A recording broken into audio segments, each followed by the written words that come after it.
Hi there, my name is Fox and welcome to Heroes of Might and Magic 2. This is the FHeroes edition, and today we are on to the Price of Loyalty campaign scenario 2, Island of Chaos. I gotta tell you, scenario 1 of this campaign was very interesting for a couple of reasons. The first off is because it was a very small map and we were getting to play the Barbarians, which is where Barbarians absolutely shine. I was pretty impressed with how well it went. We were able to take out one whole enemy. We were up against 3 enemies that were not allied against each other, and we took out our rival Barbarians to the west in the first week. From there, we were able to then wage war against our enemies to the north with those 2 Barbarian castles that we had, and we didn't even get to our 5th or 6th level creatures. As you can see in the upper right here, we only spent 27 days on scenario 1, so we absolutely blitzed the enemy, and maybe we got a little bit lucky, maybe we are just able to really press our advantage early. Whatever the matter was, it was very interesting in that regard. And also we learned that because the thematic of this campaign is based off of an enemy, a friend turned enemy against us who is trying to get the ultimate artifact by combining several smaller artifacts, I just love that the Price of Loyalty expansion, these campaigns are immediately using some of the features that came with the expansion, namely the combinable artifacts. How great is it that the thematics that are going to build the backdrop and the narrative for this campaign are already on full display. So with that being said, though, it's time for scenario 2. Let's dive right into the intro. You have succeeded in suppressing the rebellious northern provinces, and now you must pursue the traitors' armies into the Darkscale Mountains. The Emperor's Archmage has obtained some knowledge of the artifact Krager seeks. It is composed of 3 separate pieces that must be brought together for their full power to be unlocked. Even now, the traitor is beginning his search for the first piece, deep within the mountains.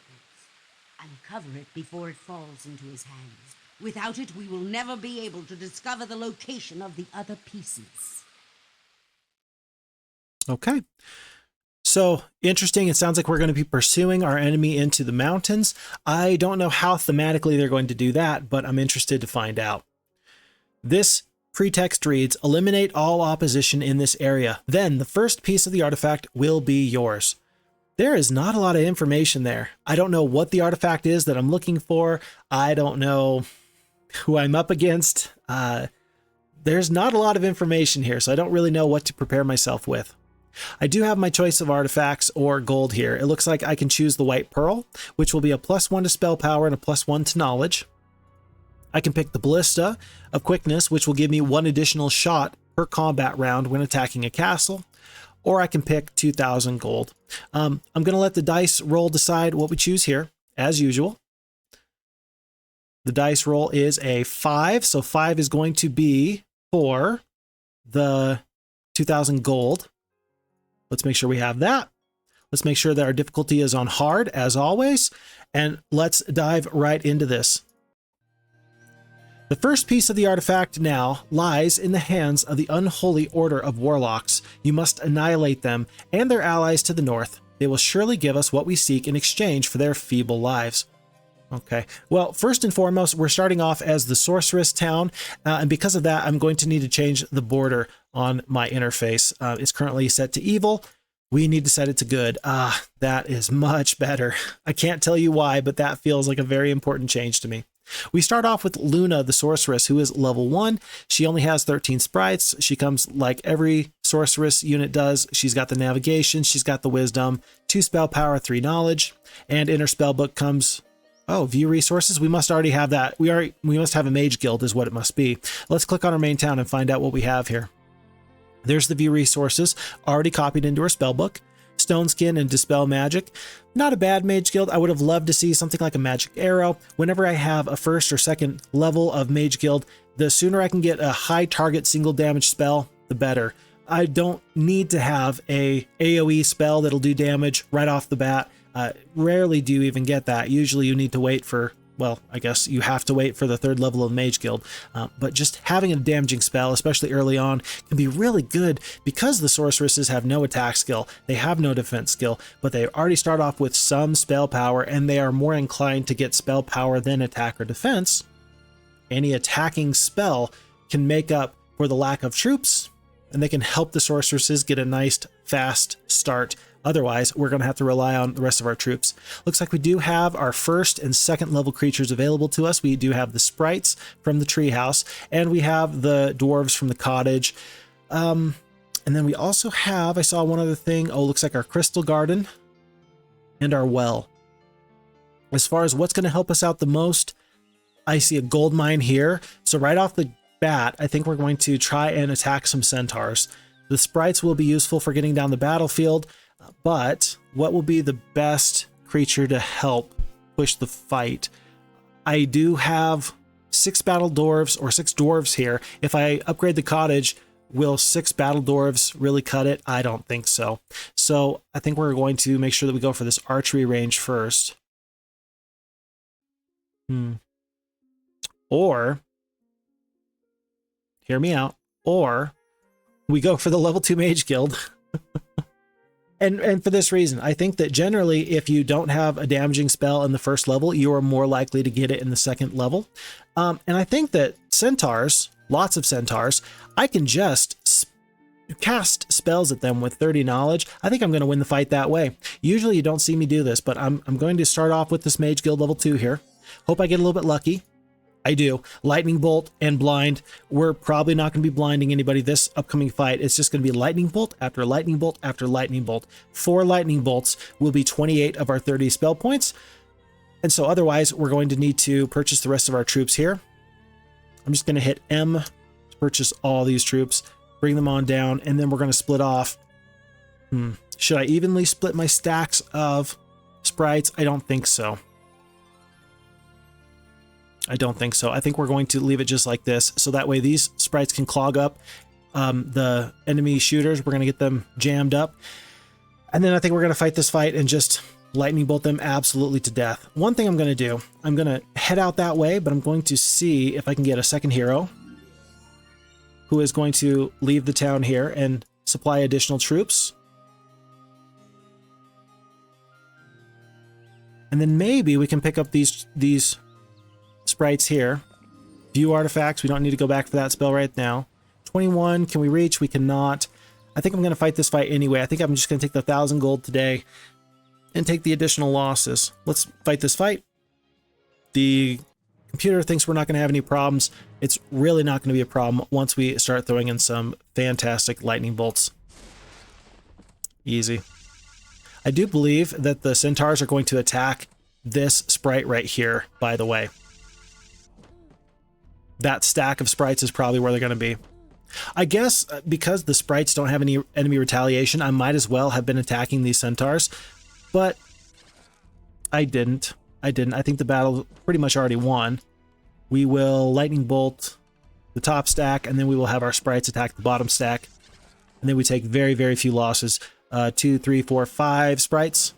Right off the gate, we'll pick up a gold mine, and that is terrific. We do have wood here, but I don't see a sawmill. Maybe there's a sawmill in here. I do see boars. I see pikemen. I see gargoyles. Let's get our ore mine day 1. We'll come back for the sulfur later. Let's secure this area, and then let's move on from there. Let's go to day 2 now. I do want to pick up these standing stones because I'm going to be using that lightning bolt a lot, and because I got some more troops coming up here, it seems like it'll be probably fairly useful for me.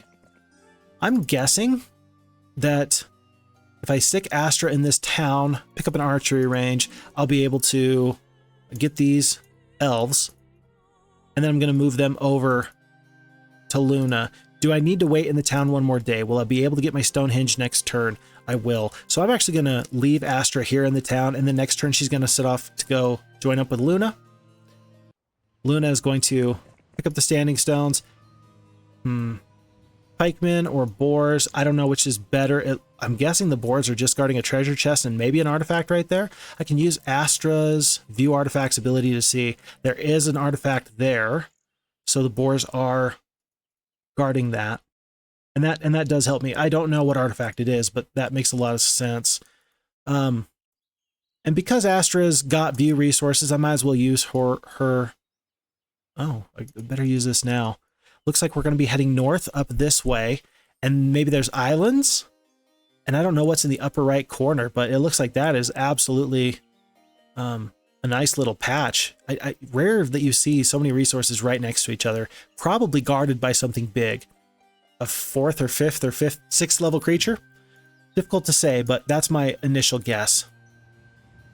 So because there's an artifact there, I'm going to just start heading that way.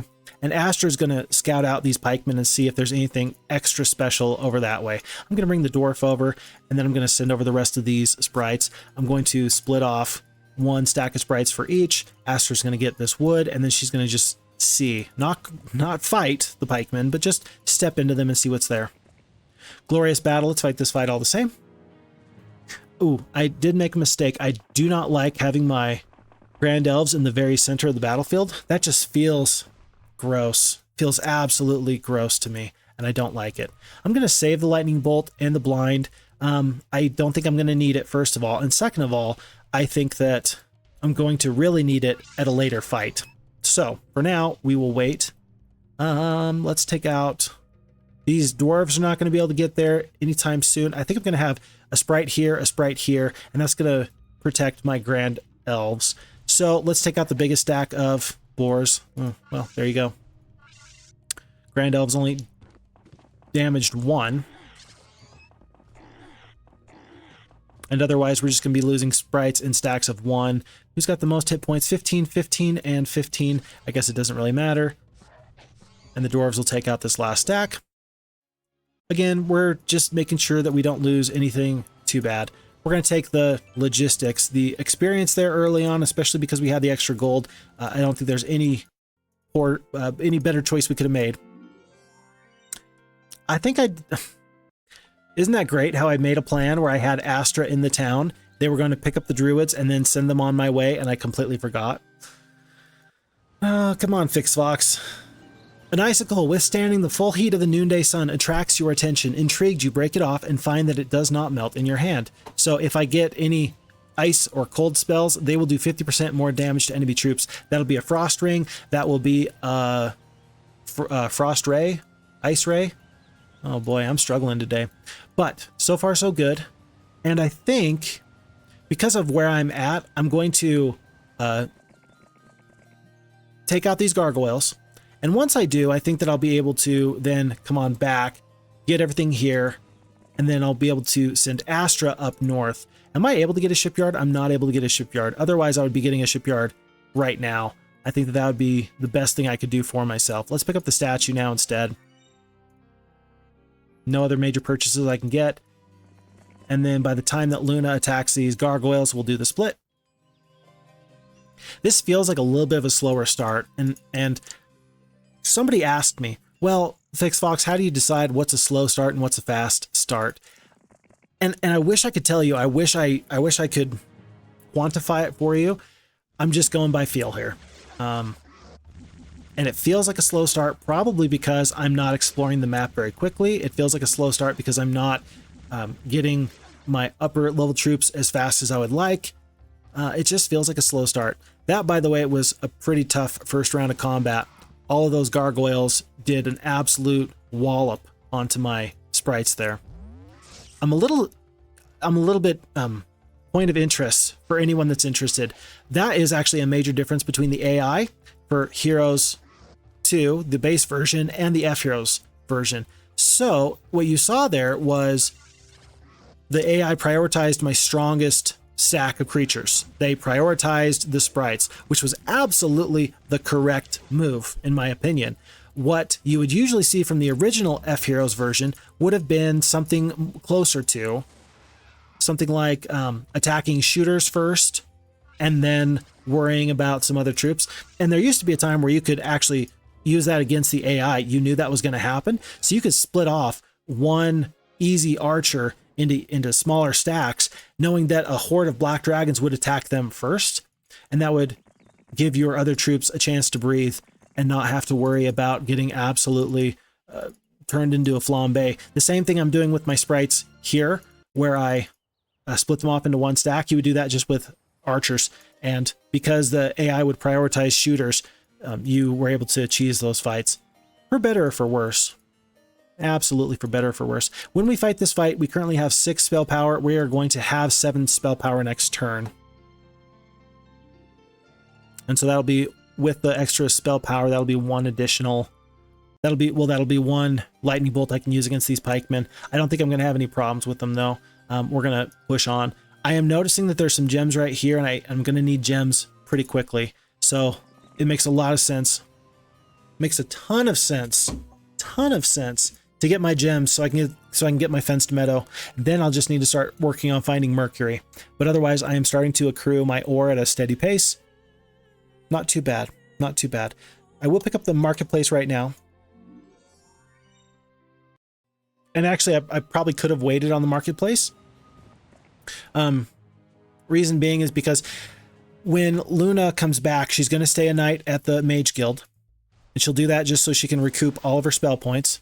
But other than that, I'll want to make sure that I can set off in the new week without being slowed down. And that means making sure that I got upgrades for my battle dwarves and my grand elves, if at all possible. We're going to skip. I don't want to send my sprites across the battlefield just to die. It doesn't make any sense to me. We don't have any more spells. Let's just start hammering down these troops. And in fact, I don't think that this battle is going to be fought any better than I will versus the computer. So we're just going to finish this in auto mode. And I'm correct. We lose no more troops at this point. So let's pick up these gems. And these treasure chests. Luna is still only level 2. We did pick up the 1 additional spell power when we leveled up. But it's nice to see that I'm fine with either at this point. A little bit of extra knowledge or extra spell power, both are valuable, so I'm not too worried. This is an interesting one because I don't usually take experience when it's 1,000 gold or 500 experience, because basically you're paying 1,000 gold to get 500 experience. That's basically what's happening here. But I'm sorely tempted because this will boost me up to the next level for Luna.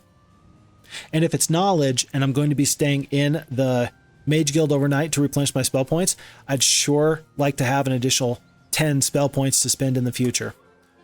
And that is what we're going to do. We're going to get the +1 knowledge. Because I am the sorceresses, because the sorceresses do spend a lot of spell points, maybe mysticism wouldn't be a bad choice here. I do see the water, but I've already got plus, what, 50%? Plus 66% movement points over water. I think I'm going to take the mysticism here. Not my favorite, but we'll take it. And then I will take the experience there, and we're going to go with leadership, which will be terrific. So those 2 treasure chests plus the pikemen got us 2 levels. That was +1 knowledge, +1 spell power. We do finally pick up our sawmill. I don't think that we have a whole ton of other, let's see, 5 wood, 10 wood, and then, you know, Thieves Guild and taverns, those cost wood as well. But so far, not too bad. So far, not too bad. One thing I just realized is that I've kind of neglected. There's my alchemist lab. Well, there you go. There's Dimitri. I wandered right into the enemy, which is terrific. But I noticed that I'm surrounded by water here. And so if there's any enemies that are trying to appear by boat, they will be able to really take me by surprise and ruin my day. I'm going to need to leave some kind of troops behind. Otherwise, I will be in big trouble. Let's pick up our unicorns now, which I'm very, very fine with. Happy to see the unicorns. We're probably going to get the tree house and then go back into our town because I do want to make sure I do have the maximum amount of spell points heading off into fighting these enemies. But I anticipate that this is the last we're going to see of Astra. She has no experience. She's got 1 sprite. She's got nothing really to her name. She's got a lightning bolt, but I've got a feeling that she's going to go down before she gets to cast that lightning bolt. Let's just see.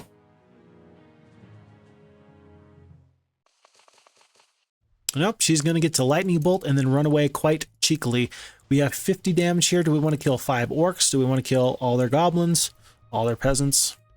5 archers? Let's take out their biggest and scariest stack and whittle those orcs down a little bit.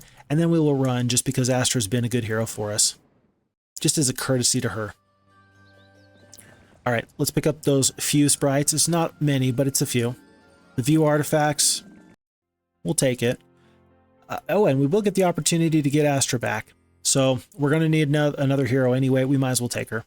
Since we have to stay here overnight, we're not going to be able to get the Mercury required for the Stonehenge. So let's pick up our elves now.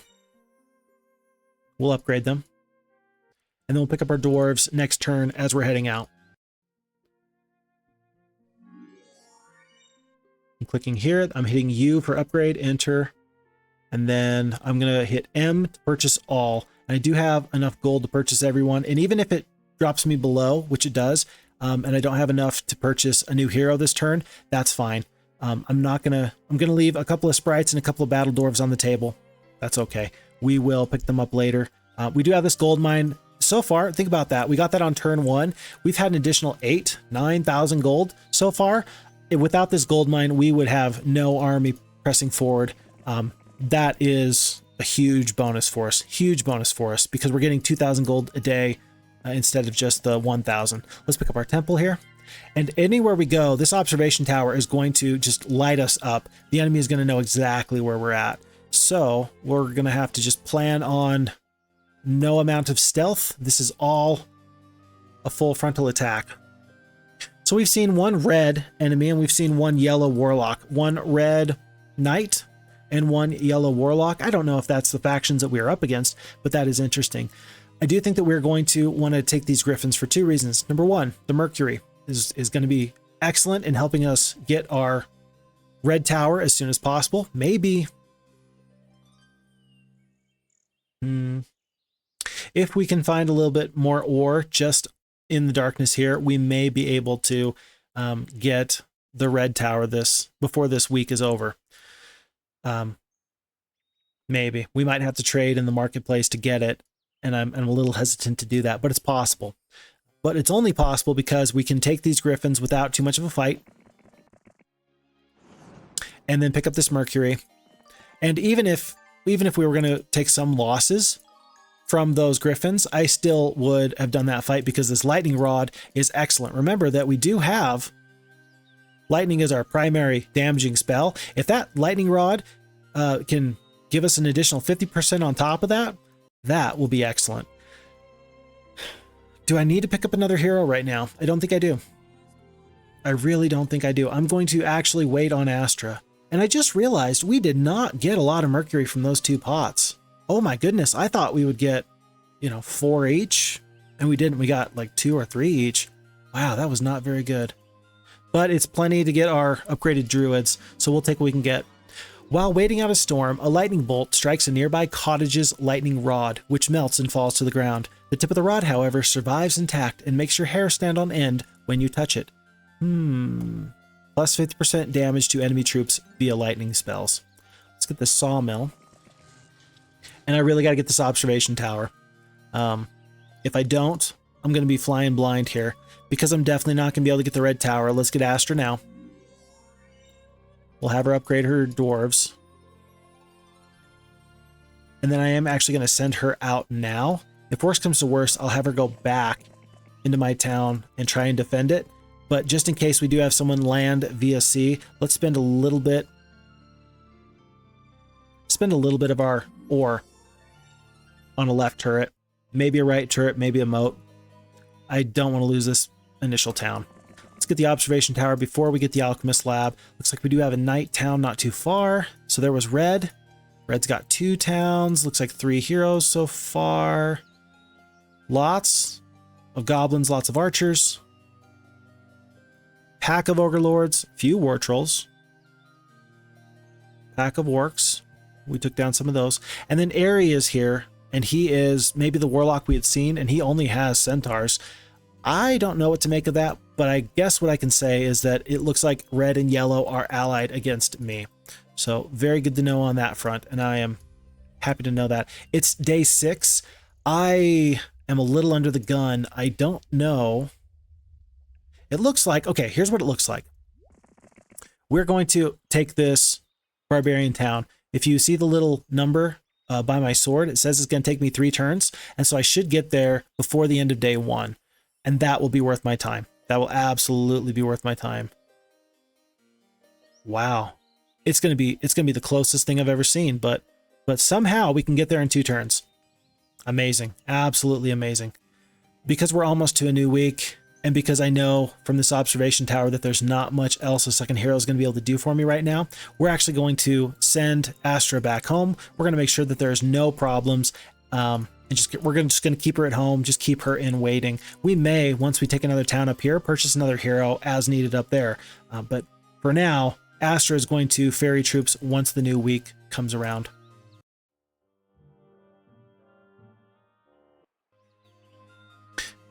Yeah, it still says we can get there, not this turn, but next. That road is coming in absolutely clutch for us. Again, Astra is going to wait. Any purchases to make, though?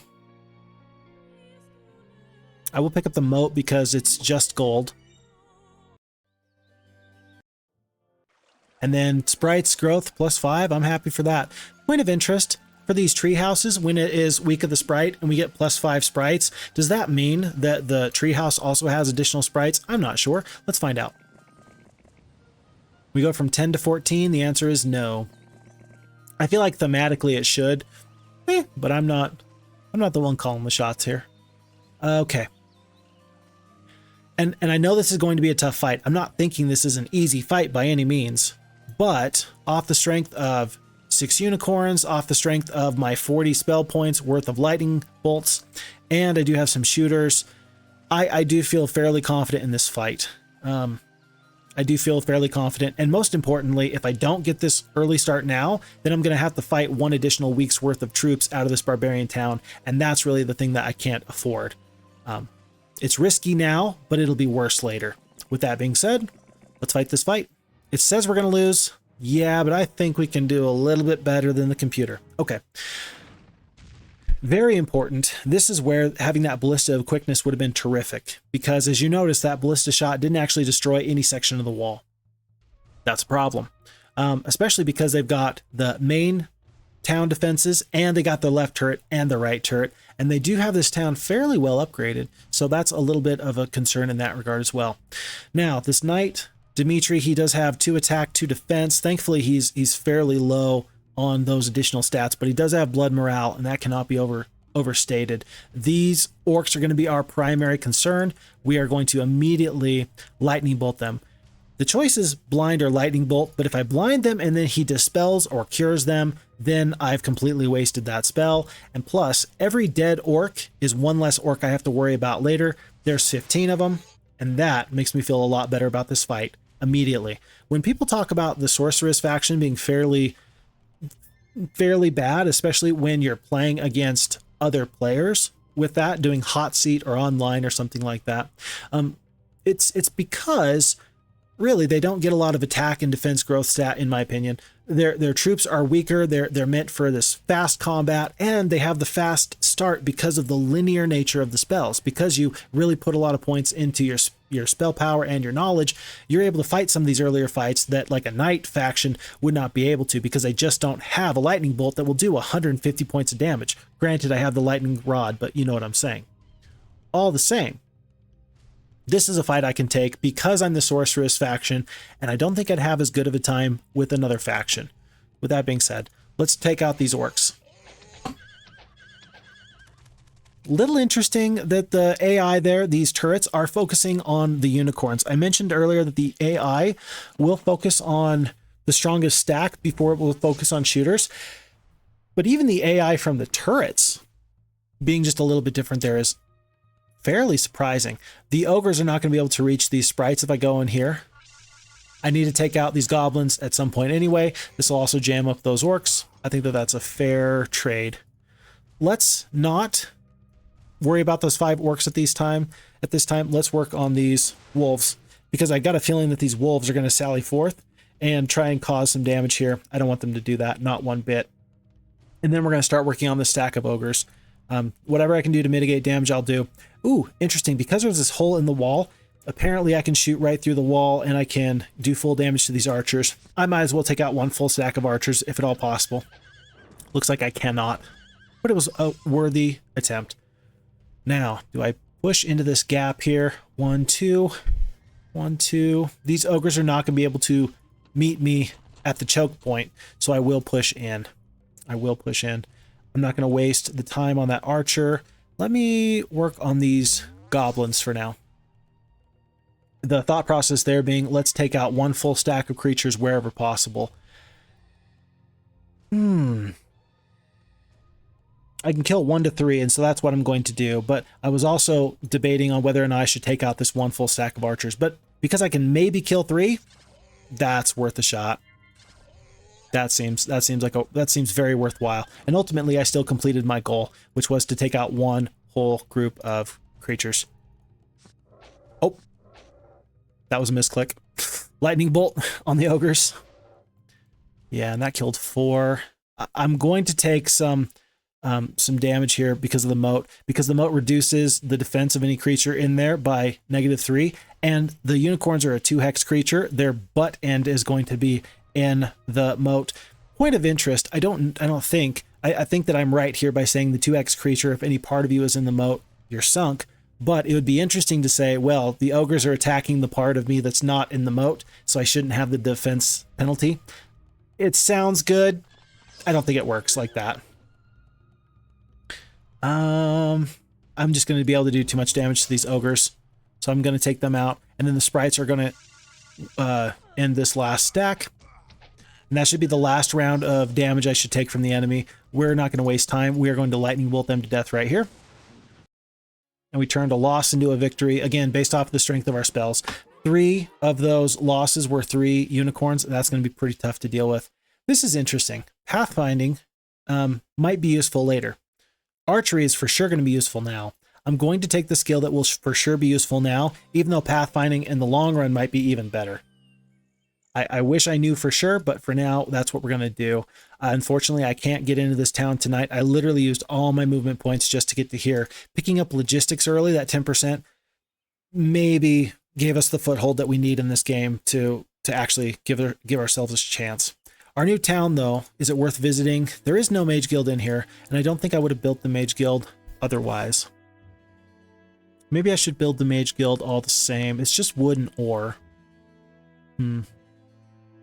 I will build the mage guild now, because since I'm 1 step away, I'll pop in, I'll get myself a cure, I'll get the magic arrow, and I will probably cast View Mines. And then let me see, are there any other purchases to make here? I am going to spend the 5 ore, and I'll make sure that this town is hopefully as defended as possible. And I'm probably going to leave a healthy stack of battle dwarves on the home front, just in case I do have a ship land in behind me. I don't know if they will or if they won't, but I just can't risk it. I just cannot risk it. So we picked up those spells in this mage guild here. I don't like the way that Ambrose is kind of posturing here, and a pack of ogre lords is nothing to sneeze at. I don't feel comfortable attacking him without additional spell points. Only 14, it's not enough. Again, the same reason I beat this fight earlier is the spells. It's the same reason I need to stay overnight, so I will. But I am going to, before I stay overnight, view resources. Okay, it looks like there's nobody over there, but they've cleaned out everything else in here. And then view mines. Interesting. That's so interesting. So we do have gems, another sawmill, crystal, mercury, wood, sulfur, ore.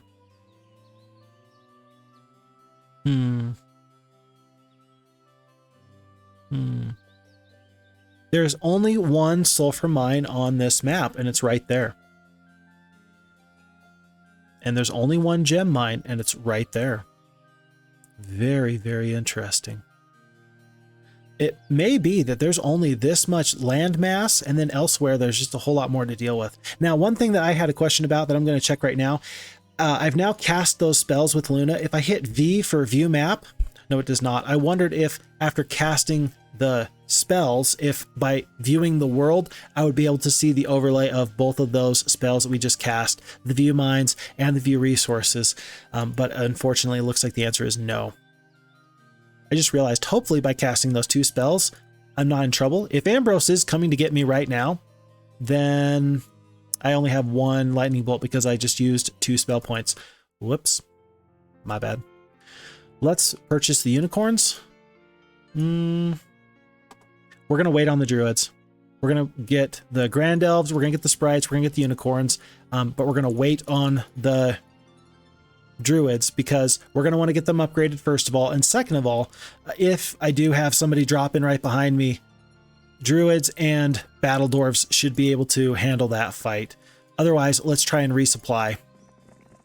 I anticipate, especially because Luna has the basic leadership, that we're going to be able to mix troops here in these towns. Okay, he did not push into me. And that actually I really like. That makes me feel good because I trust the AI's opinion. When the AI says, I don't think I can beat you in that town, that makes me feel pretty comfortable in pushing into them.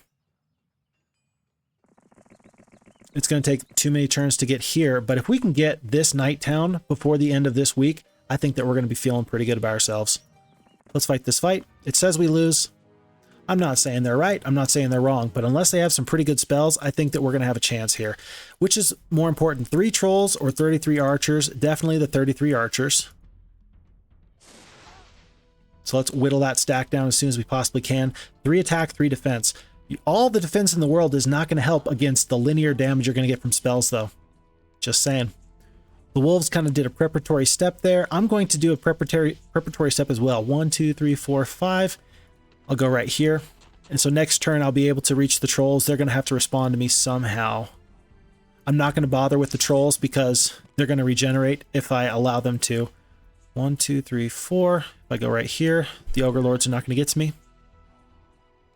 And actually, I'm going to sneak the sprites in behind these ogre lords. And then I feel pretty comfortable about that. 150 points of damage. That's going to completely destroy this stack of trolls. And the ogre lords, I anticipate, will turn around and attack these sprites. So if we kill the wolves here, and then we have the unicorns attack this stack of peasants, we'll be in pretty good shape. Let's see if we can destroy this whole stack of archers. Not quite, and that's okay. Have the dwarves step up 1 step. Yeah, with no spells, this guy's having a whale of a time. They're pretty tough, though. Look at those ogre lords go. Okay. Actually, how much damage did we just do there? Hold on. 150 damage? Okay. Yeah, ogre lords are just that tough. And I'm going to make the ogres make a choice. 1, 2, 3, 4. I'm going to move to right here. So that way they have to choose. Do I go forward? Do I go down? Your choice, your call. But either way, you're not going to love the way things go. We're going to push the dwarves in. And we're just going to keep on lightning bolting these ogre lords. Bring them down. And now the battle dwarves should be able to get the archers in the event that I blind the ogre lords here. Then the enemy's not going to get to run. So, let's see. Will I be able to do 100 and 120, 37 points of damage with these troops, with all of these troops? I think so. I think so. Let's do it.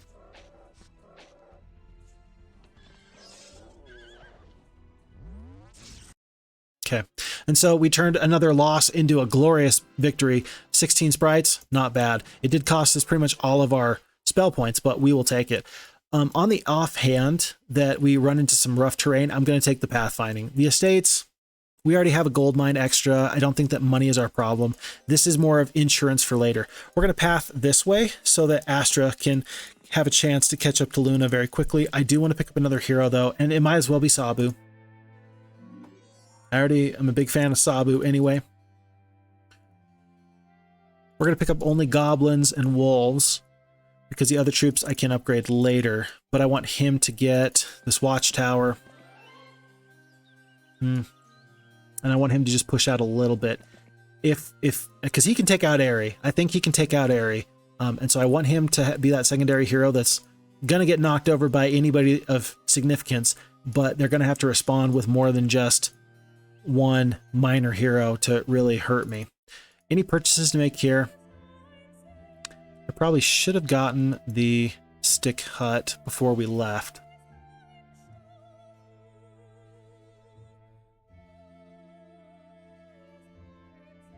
We'll get the stick hut now. The only consideration I have is the red tower, and just thinking about how long it's going to take to get to that. It's still going to be 9 turns. In 9 turns, I should have enough ore, and I should have enough mercury. Jezebel. That looks like a tough hero. How far is Astra going to get? The answer is not nearly far enough. It's day 4. I could certainly run. I could trade castles is what I could do. I could say, look, I've prevented 1 additional week's worth of creature growth in Elk's Head, and just have Sabu turn right around. Jezebel went pretty far pretty fast, though. And Astra's already gone as far as she can. It would take her... Yeah, she can only go about this far, and I don't want to send Luna here to then try and go back and around. Although I think she could make it if she went here. Day 5, day 6, day 7. But I still think that if she goes to there, that Jezebel will still be able to reach her. What defenses are there in this town? Left turret, right turret, moat. Yeah, Sabu's going to turn right back around, and Luna's going to probably go down to here, actually. How far could we go? We can go to there. With the logistics, I think that if I go to here, because we know Red has got that observation tower, I have to do this correctly. Otherwise, I will get attacked. And then I'll regret not just going into Elk's Head. We're going to go right here for now. I'm going to commit to this strategy. I'm going to purchase out the rest of this town, including upgrading. I'm pulling these. And then for this fight, I will pick up the 6 ogres, knowing that, yeah, I don't love that they're not upgraded, and I'm probably not going to upgrade these stacks later anyway, but we just saw in the last scenario how effective that can be to just leave the troops unupgraded and still get your money's worth out of them. Okay. Because I think that with the additional 4 unicorns and the sprites and the elves, that'll give us an additional turn to, well, it's not going to give us another spell, but it might give us a little bit of more help fighting this army. Okay. I really wish I could see a magic well here, but alas, I do not. I'm very interested to see what Jezebel does. Does she push into this town? Does she try and take Luna? I do not know. Should I push one more with Luna? I will. I'm just going to play it safe. What do I gain by not taking that? The risk is not worth the reward. So let's do that. Let's end turn and let's see what Jezebel does. Oh, it's a little scary. You're scaring me. Please stop. And then let's make sure that we just leave the 1 sprite and take all the other troops.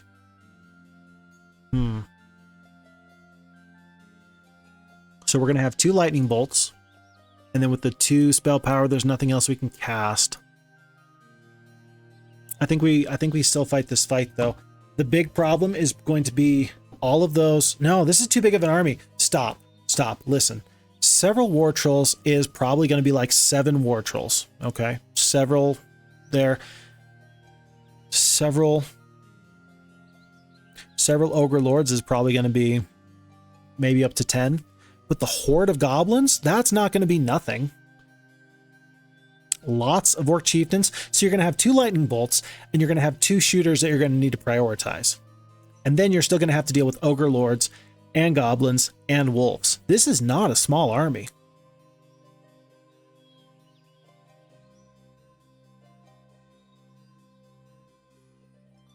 I have to play it safe.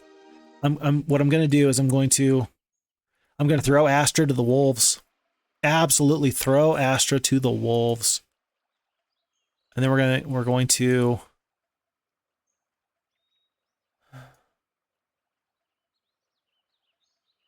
throw Astra to the wolves.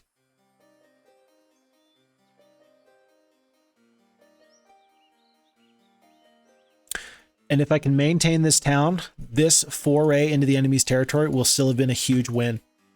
That's what we're going to do. And if Jezebel pursues, and I like the fight from what I see from Astra, okay, so be it. But otherwise, I think we got to play it safe. And I'm happy to play it safe. I really am happy to play that one safe. If I get the bridge here, I'm not going to be able to get the Phoenixes anytime soon. And that's going to be a big upgrade. Let's wait on anything here. Wow, everything is so expensive with ore. We can pick up the tavern. We can pick up the Thieves Guild. That'll help my hometown defenses do more damage, but otherwise we can't spend any other resources, not for Sabu's defense. Aha, so immediately they attacked Astra.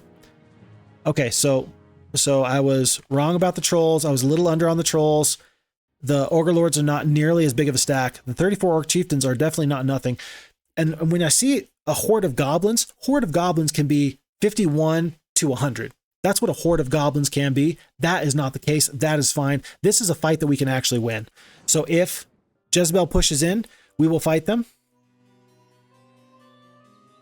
But as it is with two fairly strong heroes, I think that we still stick to our original plan and we regroup, and then we hope the best for Sabu. Sabu needs a spellbook though.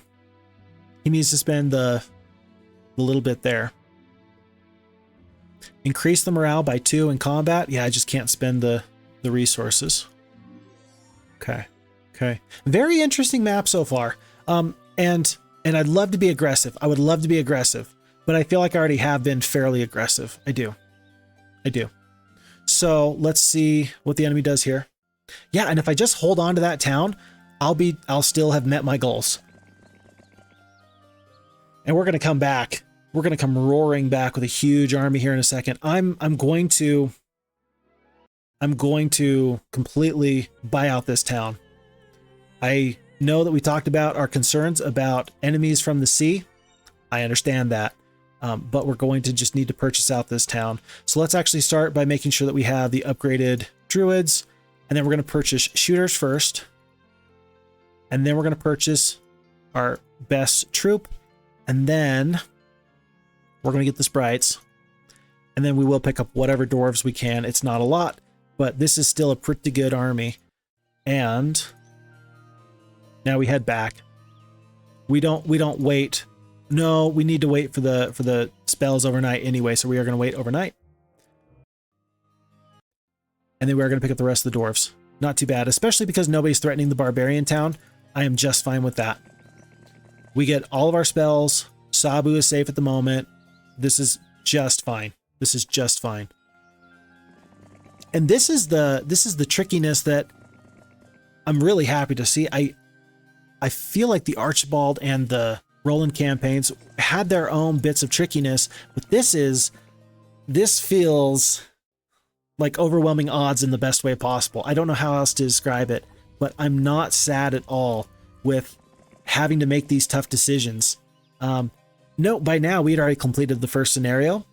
In this case, we are really having to do things a lot differently, and that's just fine. Let's start cleaning some of these enemies out, because I think I could take all these armies. And so Crota is trapped. We're going to take out Aragon, and we're going to push from there. And then we might consider what we do with Sabu. But for now, actually, would Sabu be able to reach? He would not. If he were, that would be pretty nifty. But let's fight these fights. And again, try and conserve as many spell points as possible, knowing that we have at least 2 fights that we need to fight. Priority target here is going to be the archers with the lightning bolt. And we're still going to devote our ranged troops to them as well. I would like to work on these war trolls. I will kill 2 war trolls if I attack them here. Oh my goodness, folks, I don't have my turn order on. I turned it off so I can make a short video for YouTube, and then I just haven't turned it on yet. Thankfully, and the reason why I was looking at that is because I needed to know if the greater druids are also going to go, then I think it makes sense for me to attack these war trolls with the grand elves as well. 5 to 7, or I guess it depends how many. Okay, 7 attack, 9 attack, 8 defense. So plus 10 damage, negative 5% or 5% less damage, 10% extra damage. At 5 to 8 versus 2 to 3. I think that the greater druids are going to kill at least 3 of these war trolls. So for now, we're just going to focus on these archers, who I'm still going to do bonus damage with the 7 attack versus the 6 defense. And then here we're going to kill 2 to 3. Yeah. We're probably going to kill 2. Yeah. Kill 2, and we're going to waste We're going to leave like 17 spell points on the board unless we devote our sprites heading that way. Let's get our unicorns into a preparatory step. The morale is normal. If it was blood morale, I probably wouldn't go this far because I don't want any of these troops to get blood morale and then press into them. But since it's only normal morale, I will take that risk. If I can, I'm going to send the sprites across the battlefield. And we're actually going to jump on... We're going to jump on these Orc Chieftains.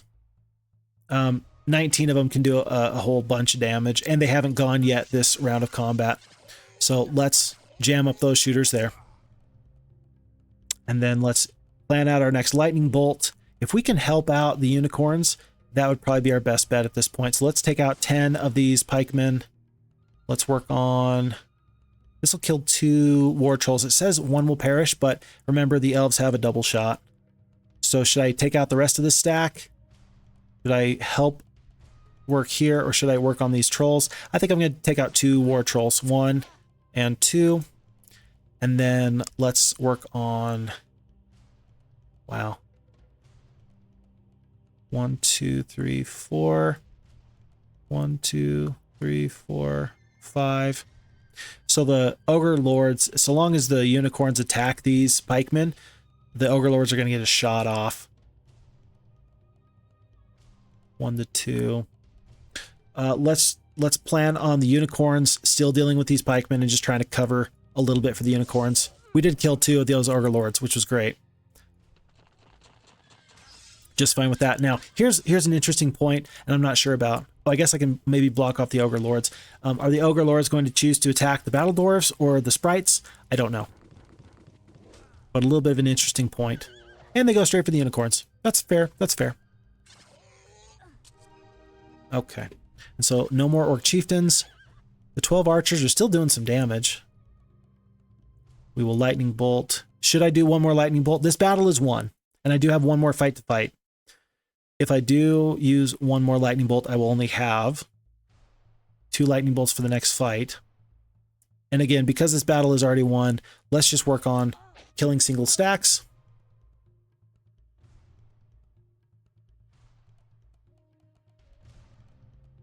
Battle Dwarves will go before the ogres.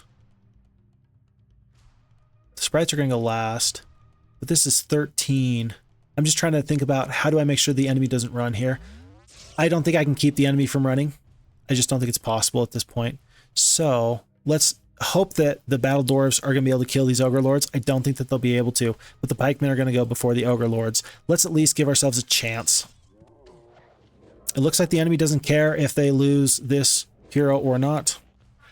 That was their chance to run, and they didn't take it. So losses there, 3 unicorns. That's not an easy loss to swallow, but by maintaining our shooters, we still make sure that we're pretty dangerous. I'm okay with that.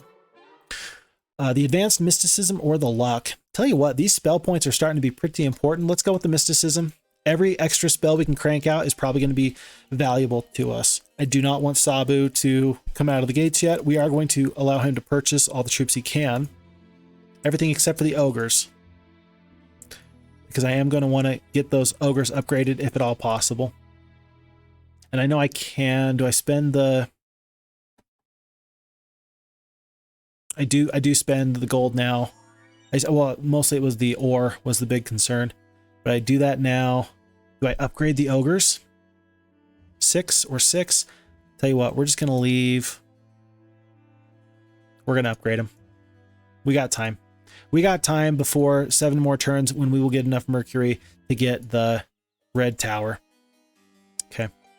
And we're still going to let Luna fight that fight on to the next day. Yeah, you better run. I'm going to send Sabu out now, and he's actually going to go north and chase down that enemy combatant there. We're going to take Kroto here. Looks like the AI indicates that we're going to lose 7 of our unicorns. I think we can do better than that. We now have 29 spell points because of the mysticism. So let's work on their biggest and most scary stack, which is these orcs. Wow, there are so many orcs on this map that we have seen so far. They've got a lot of defense. 3 defense because we got 2 attack, but that 3 defense is coming in pretty handy as I'm trying to take out some of these creatures. I anticipate that the gargoyles are going to fly across and they are going to not be able to jam up either of my shooters. So I'm not going to focus them down now. Because of the way that they stacked their creatures without the gargoyles being on top, the Minotaur Kings, who are also very fast, are going to get to go first. And I think that that's a big mistake. If I was them, I'd be kicking myself just a little bit. I'm going to work on, I'm going to take out all these centaurs as opposed to getting these orcs. The greater druids will do more comparative damage to these orcs than the grand elves will. And I got to take out both stacks of shooters anyway. You dirty dog. Okay, well, I deserve that. I love it when my best laid plans go to waste. I am going to jam up these shooters, though. And maybe this is a point that I haven't really discussed at length thus far, but I think it's worth noting that I've said at times that speed is king. Speed is the best possible thing you can have. Speed is the best possible thing you can have going for you. I'm not worried about these 3 Minotaur Kings. And I agree with that. However, well-placed speed on factions troops can be useful. Like these sprites, because they're only average speed, lots of other faster troops are going to have to go before the sprites will be able to press into the enemy. That enemy will flee, but we're going to save a lot of extra time there. Advanced Wisdom, I don't think that we're going to get 4th level spells anytime soon. The mysticism is going to be more important for me. Am I going to be able to get there in 2 turns? I don't think so, but we're going to threaten like we will. Because I think that right now we are the baddest enemies on the block. Maybe with the road we'll be able to get to this town, but I do doubt it. Whoop! Wait. Oh, there's Jezebel. And unfortunately, I won't know. I'm not going to be able to know if I could have gotten there this turn or not. That's a shame. But I'm going to turn back. Well, let's have Sabu defeat Eri. No losses there. Eri runs. And then if he steps out of the way, if Sabu steps out of the way this way, I think that Luna is still going to be just shy. I don't think Sabu can beat this army.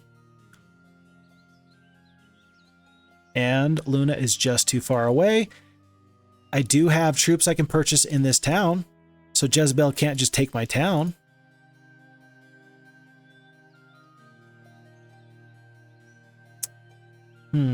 What to do here? I think because there's a chance I can get to this town here, I think it's a poor choice. I don't think I'm going to be able to reach this town. But I know I can't reach Jezebel, and I know that Sabu can't get back. Sabu's only a level 1 hero, right? I've got the gold to where I can buy another hero.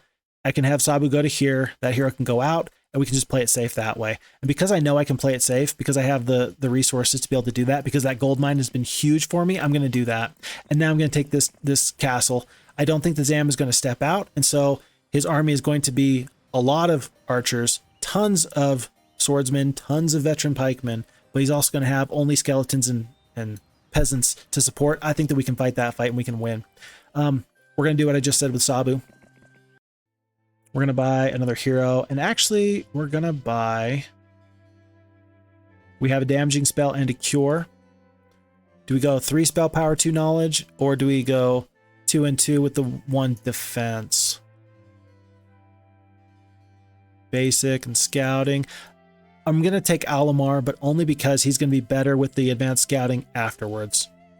That sounds crazy, but that's going to be the main reason why I take him now. I think as a secondary supporting hero, having the advanced scouting with so much left to be explored, I think that's going to be pretty useful. More so useful than the +1 defense will be. So let's send all these troops over. Let's send these troops there. And then we're going to leave Sabu hanging.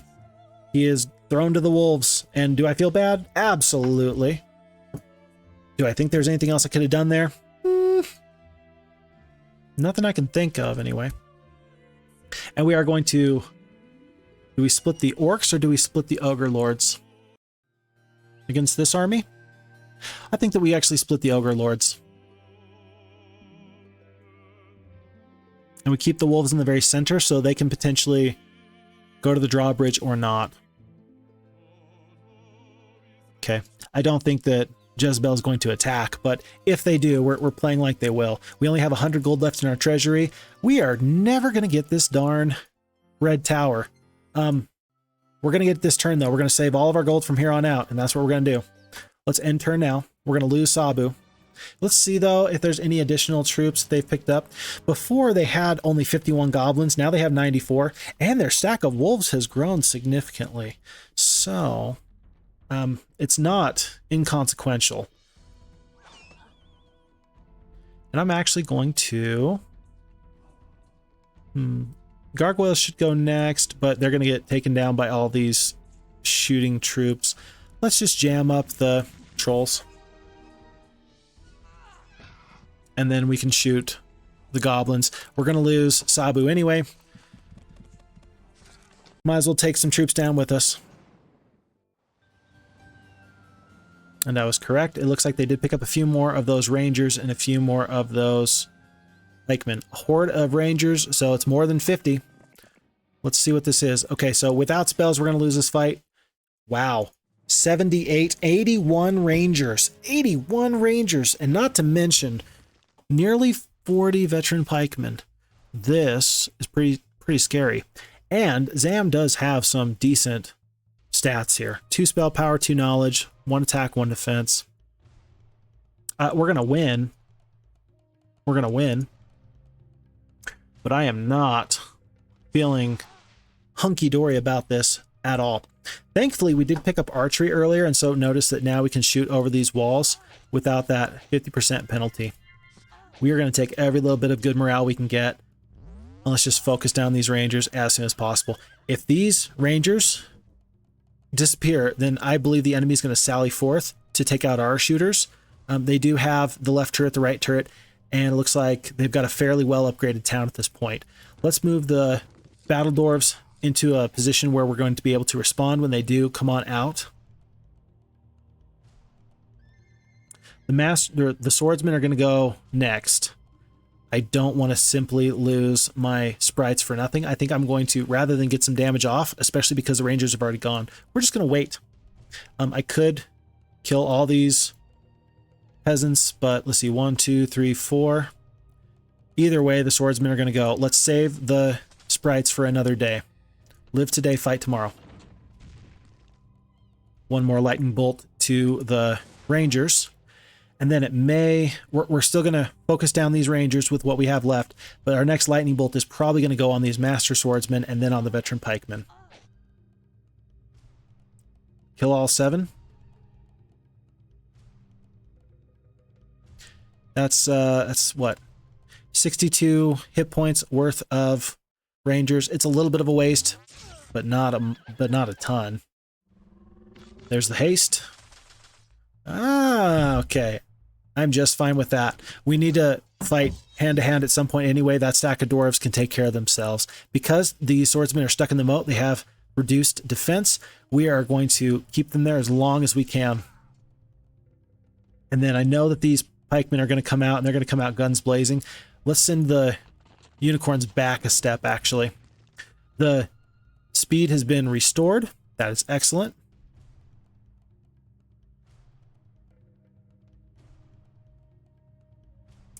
And let's use our last lightning bolt. I'm thinking about blinds. I'm thinking about, 2 magic arrows. Because we have the lightning rod, it's no question about what offensive spell we should use. Should I use a bless? I don't think so. I think we just take the flat damage from the lightning bolt. All right, so 32 veteran pikemen. That's going to be what we are going to need to start focusing down. But otherwise, these master swordsmen are definitely a concern. And actually, the pikemen are more of a concern than the swordsmen are because the swordsmen are threatening my shooters. I need to keep that damage free-flowing.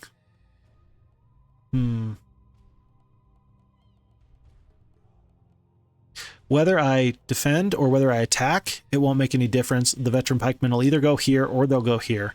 If I get lucky with a blind, that would be nice. I've already used my luck, though. I get 1 good luck every video I do.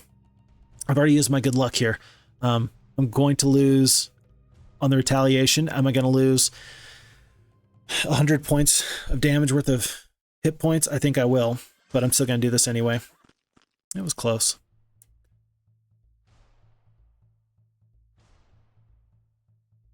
Three to five. 3 to 5. But they attack at a higher clip, so we're going to do that. And then just to make sure that we never have to worry about these peasants, I do not love this, by the way, but because they're hasted, they can go this way or that way. Because I don't want to be stuck with, 23 battle dwarves outside of the walls, and then these castle walls just shooting me down with the enemy cowering inside, I'm going to actually send my sprites to ruin those peasants. Okay. Yep, and this is where with no more spell points, I'm in trouble. I'm really in trouble.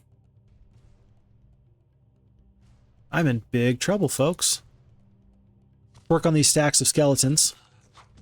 The swordsman may be able to come all the way around. 33 hit points there. But these swordsmen are no longer hasted. Do I attack? Do 8 to 16 damage, or do I block so that way the veteran pikemen are not going to be able to get to my greater druids next turn? I think I make sure that the greater druids are not going to be able to get to, or not going to have to do reduced damage next turn. That was rude. I don't like it. Let's pull our troops back here. Very interesting. Very interesting. I don't know what to make of that. I do not. But we're going to save the rest of these sprites anyway. And just wall off these veteran pikemen. And actually, the funny thing is that now these grand elves are unbothered, which is kind of terrifically funny. Let's work on these swordsmen. 1 and 2 swordsmen lost. 2 to 3 there. I don't think that they'll kill the unicorn on the retaliation. And we just need to keep doing damage. Just keep doing damage. 1 and 7. I can kill 4 to 6. I need the damage here. I need the damage here. And then all my shooters from here on out are going to attack the troops that are behind the wall. 5 HP left. If I can actually save the unicorns, I think I'd like to. Yeah, I'm going to save the unicorns. We're going to fly across the battlefield and remove these skeletons from the battlefield. Oh, I can't even kill the skeletons. 25 hit points. Let's make sure.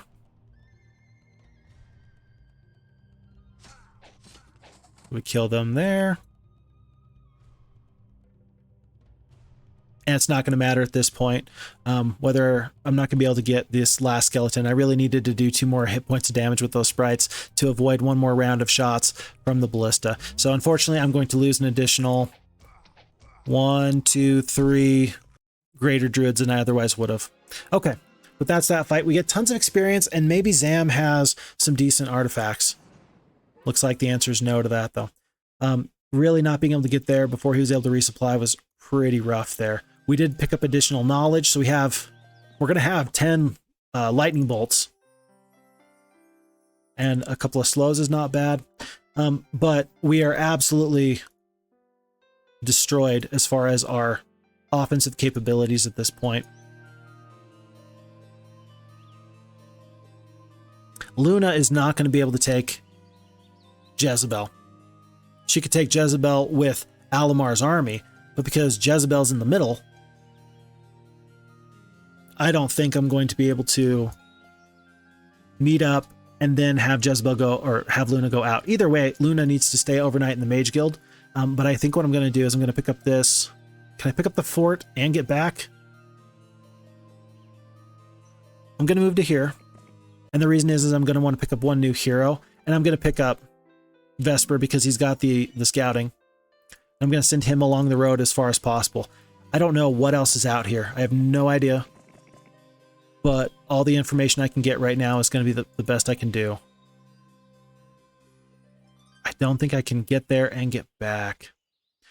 As I leave, I'm going to have to leave at some point. I'll decide on that +1 defense, but I'm going to have to play it safe and just make sure I can respond to any threat. If an enemy comes out of the uncharted territory, out of the fog of war and gets to here, for example, I'm going to need to make sure Luna has some spells so I can do something funky. And I'm not going to let level 1 Alamar take this fight. I think he maybe could. No, I don't think he can. Not against Jezebel. So that's where we're at this point. But we've now captured 3 castles. How many enemy castles are there in the distance? I don't know. But if there's, depending on how many there are, we may have already done ourselves a great service by taking out maybe half of their overall forces. If there's, say, a castle here and a castle here and maybe like one more over here or something, if we've just reduced their ability to resupply by 50%, we're doing pretty good. We're doing pretty good.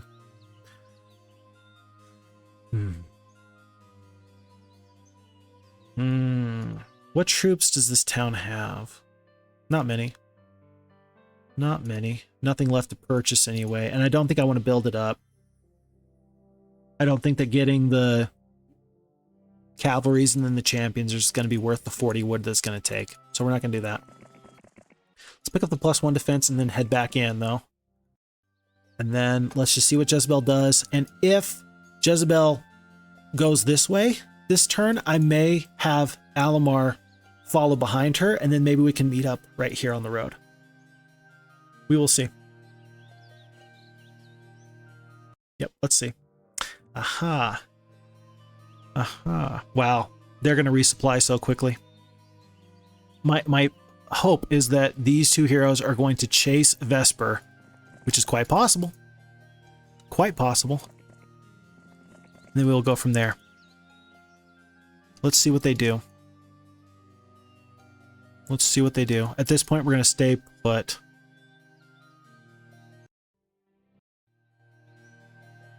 We're going to stay put there.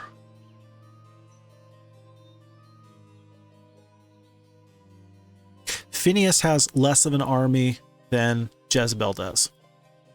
So even if Phineas attacks, I think I can take Phineas. I don't think I can take Jezebel, though. If I go to here, Jezebel cannot get back. I'll be able to get to here. And Luna will also be able to get to there. So Alamar is going to do something a little risky. He's going to move over to here. And then we're going to prepare to move a little bit further. I am going to get 1 additional hero. It's going to be Dawn because she's going to have the fast units. It's going to take a turn to kick in. But we're going to have Dawn also pop out. And I'm actually going to have her take 1 step back just so Phineas doesn't get any ideas about going this way. Let's see what happens here. I have no idea what'll happen. I don't know if I'm the enemy. I'm saying I've got so many different options, and I have no idea what the AI is going to prioritize here. Do they prioritize an empty castle? Do they prioritize a weak hero? Do they prioritize this easier hero? Do they focus on the hero that's given them the most grief, or this guy that's just hanging out in their breadbasket, threatening to take out Mercury, a sawmill, etc.? I have no idea. Let's see. I'm very interested to see what the AI will do here. Okay, and they've more or less stuck with their original plan, which I'm just fine with. Looks like areas here. Rather than see what's in that shrine, I'm going to get as much information as possible if I can. I'm going to... Hold on. I'm going to hit Alt, bring them all together, and then fast split these into these stacks. Vesper has... no offensive spells. If Aerie has exactly 1 Griffin, though, maybe I can take Aerie. I don't know. I don't want to fight him, but I don't think he wants to fight me at the moment. So Phineas is just hanging around there. Dawn is going to push up north. It's only a water wheel, but at least now I know what's up there. And then let's see how far Alamar can get. Let's see how far Dawn can get. Any last purchases here in this town for Dawn? I'm not spending my Mercury. That's my Mercury, and it's for my Phoenixes. I can't believe it's month 2, and I'm only just thinking about getting Phoenixes. But here we are. Okay. And now I think we're in a really pretty good spot. So I think we just do 1 full army swap. I think across the board, there's no troops on one side or the other that are worth taking. The only nice thing is I can combine my Ogre Lords, and so I go across the board like this, and then I have a space for one more unit. Do I take 6 Grand Elves, 4 Greater Druids, Battle Dwarves, Unicorns, Sprites? I think I take Sprites. Fixed Fox, why are you taking the level 1 Sprites? Well, because they fly. And that could be very important just to, again, make sure that the enemy does not get some free reign with their shooters. Yeah, I'm very happy with that decision, actually. I really am. And then next turn, I anticipate that Alomar is going to pick up the Sawmill. And then I may sacrifice him into the darkness. I don't really want to get rid of this army, but we'll see what happens here. If Phineas pushes backwards into this town, do I have anything to resupply here? Just a wolf. Just a wolf. I may have just made sure that my main hero is fine at the cost of this town, but it will be completely bought out, and I may be able to attack it before they're able to resupply it with a new week's worth of creatures. So it looks like I will be able to do that. You have 1 Griffin and you're able to do that. If you chain lightning me now, I will be so mad. Still mad at you. It's not cool, man. It's not cool. Okay.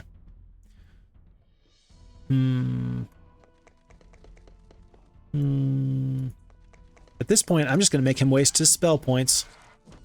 He's not even going to do me the honor of wasting spell points on me. How could he? And then from here, the battle is lost. It was lost anyway. But now we know. 1,000 extra gold per day. Not per day, just that turn anyway. Yeah, let's have Alomar get that Sawmill, and then he's going to make sure that this town has some defenders in it. Jezebel is traveling by road. She's going to be able to beat me here. But now I think I can fight Jezebel. Do I take this fight now? Interesting that the enemy hero, or the red faction, has not combined their forces.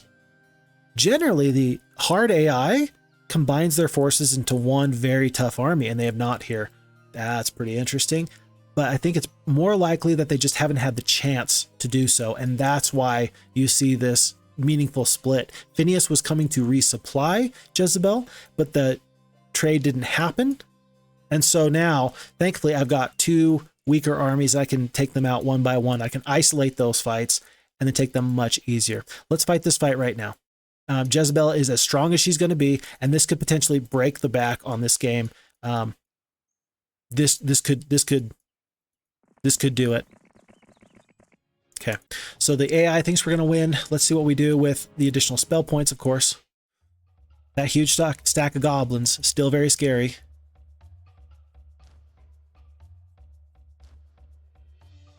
I only have 38 Orc Chieftains now, and that changes how I do this whole fight.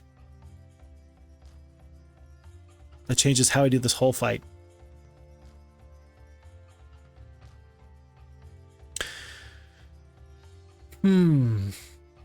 So, I'm not going to attack the Orc Chiefs for this reason. If you look at the turn order, my wolves, their war trolls, my ogre lords, etc., etc., their ogre lords are going to go, but they're not going to be able to, because they're so far away, they're not going to be able to attack these 10 sprites. The level 1 flyer that we talked about earlier, they're not going to be able to attack these sprites if I send the sprites to jam up these Orc Chiefs. That's what we're going to do. The Orc Chiefs are going to get their turn wasted because they're going to have to deal with the sprites, and they're not going to have enough to deal with that. The only way that they could prevent that is if they use the wolves to block here and then the goblins to block here. But I don't think they're going to be able to do that because I think that because of the terrain here, the wolves are going to be forced to make other plans. So let's focus on the creatures that will do damage here now. Let's skip and go from there. Okay. Okay. Turn order is important. Turn order is important. I don't know why I'm telling you that. I think you already know. If you're here, if you've been here for a minute, you already know that turn order is important. That makes me happy though. It really does. I may save these war trolls until the very end. I'm not going to shoot them with the orc chiefs. The orc chieftains are probably going to attack these goblins. I'll send the goblins instead of engaging here in the middle. The goblins will go across the battlefield and they'll get to the war trolls when they can get to them. But for now, I think that their wolves are actually going to go next, by the way. 48 to 65, and they're not going to be hasted next turn, or 6 to 8.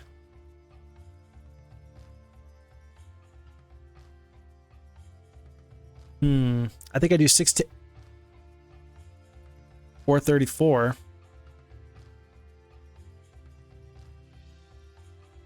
I think I do 6 to 8 here on the wolves. Oh, they're hasted again. That's not good. That's not good. Okay.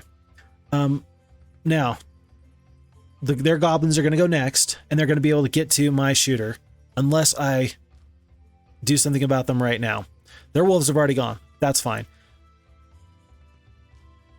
I can do something tricky here where I'm going to end up taking shots from these orc chieftains this turn, but if I kill 50 of these goblins with the lightning bolt, I attack with my wolves, and then I bring my ogre lords down into this pass. I will use the terrain against these wolves, and they're not going to be able to get my orc chiefs next turn. I'm still going to take damage from these 34 orc chiefs when they go to attack me, but it could be worse. Could be a lot worse. And with 7 defense, I'm not as worried about these wolves doing damage here. Next turn, the wolves are going to get into those orc chieftains, and we'll go from there. There's still a lot of orcs to deal with. Okay. I like those decisions. I really do. I really do like those decisions. Let's just keep working on these orc chieftains. We are going to take some losses, but they're going to have to deal with them for a little bit longer at least. And the lightning bolts are just not going to stop. How many times this scenario, by the way, have we cast lightning bolt? I feel like I need to keep track. Great. Just because I thought of that, you know what I'm going to have to do? I'm going to have to go back and do a little tracker in the upper right corner.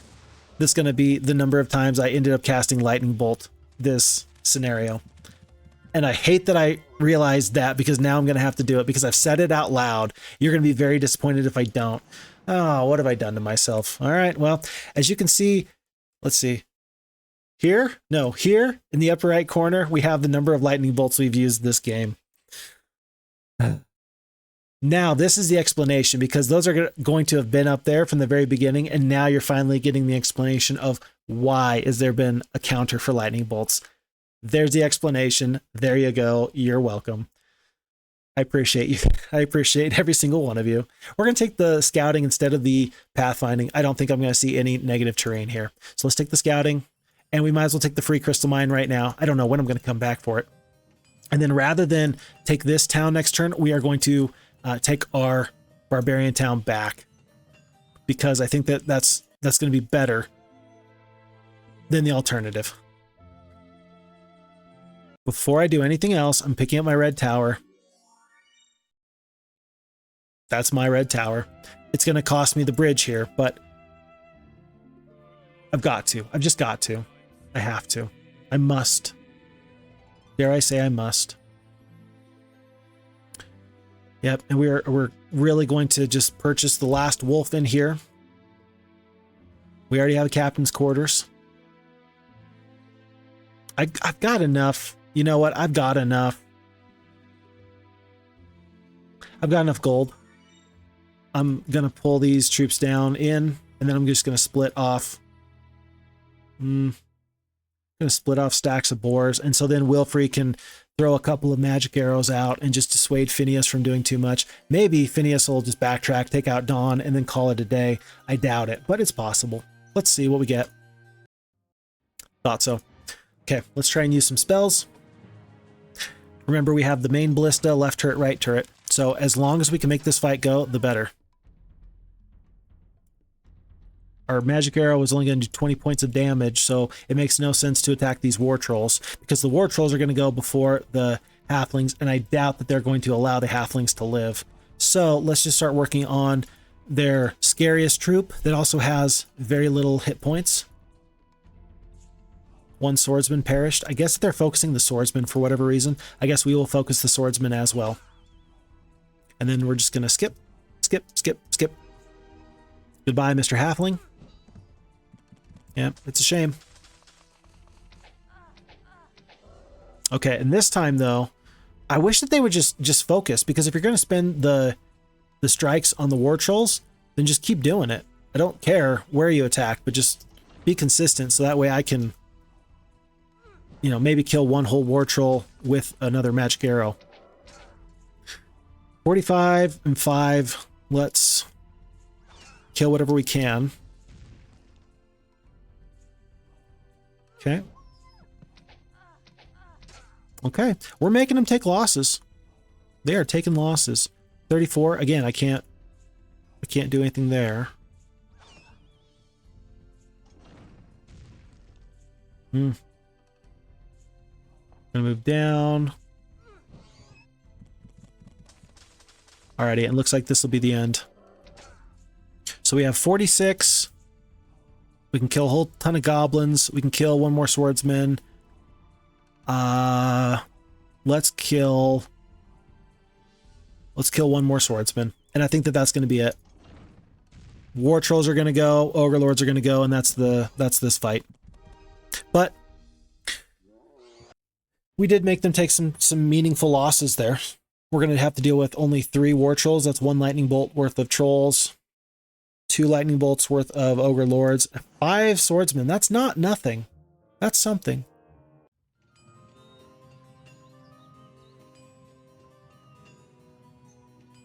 I think... Can Dawn destroy? No, but Dawn can go home. And split. And Dawn can take 1 step outside, and I can buy 1 more hero, because I hate you and you hate me, and I'm keeping this town, and this is actually cheaper and better for me, I think, than the alternative. Oh my goodness, I can't believe the way that this has just panned out. But I think that this is definitely the right decision.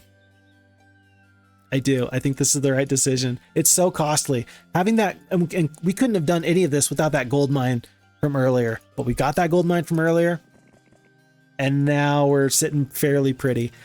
I wonder if there's a town right up here. Let's see how far we can get up here, and then let's see what Phineas does. So long as I hold this town, I don't care what happens. I think we can fight this fight. If we can snake Red's other town out from under them, we're going to be in great shape. It's day 7. They can't take this town, I don't think. I don't think he can beat me here, and he definitely can't take this town here. And if I'm the enemy, I think that there's lots of different things I would have done, but all the same, I mean, all the same, we're kind of putting them through the paces, and I really think the AI is working fairly well. We're just fighting these fights, and we're doing this just a little bit better than they can. So, I should have split my Orc Chieftain so I could just kill some peasants, but I failed to do so. And now we're going to take a fairly serious amount of damage from turret shots just because of that. That was my mistake. My mirth has turned to melancholy for obvious reasons. Obvious reasons. Okay, we're actually going to sit right here, and hopefully the peasants just let us in. Did I not cast a spell there? I can at least cast a magic arrow. Okay, I was worried that I had missed my turn to cast a spell, and I'm glad I did not. That's going to be the end of this. My Orc Chieftains are going to go. So we're skip, and there we go. Saved a lot of extra troops that way. Now I'm going to take the Wisdom. I'm now to the point where I'm thinking I might end up getting some other mage guilds. Possibly, anyway. We're going to pick up Wilfrey again. Nice to see him. This town is really well upgraded. Look at this. They've got their war trolls. They've got a whole bunch of good stuff going on there. Yeah, and Wilfrey's just going to push out and see what else is out here to be had. Luna has 40 out of her 90, and we need to resupply anyway. Should we just stay overnight, or should we push back into Phineas? I think that Phineas... Where's he going to go? If he goes south, eventually I'm going to have a sorceress hero bring up those phoenixes, and they will meet him along the road. So I think it doesn't hurt us to just wait. I don't think he can get to this town, and I think I'd like to have that additional 50 spell points. So let's just bide our time. Let's just wait.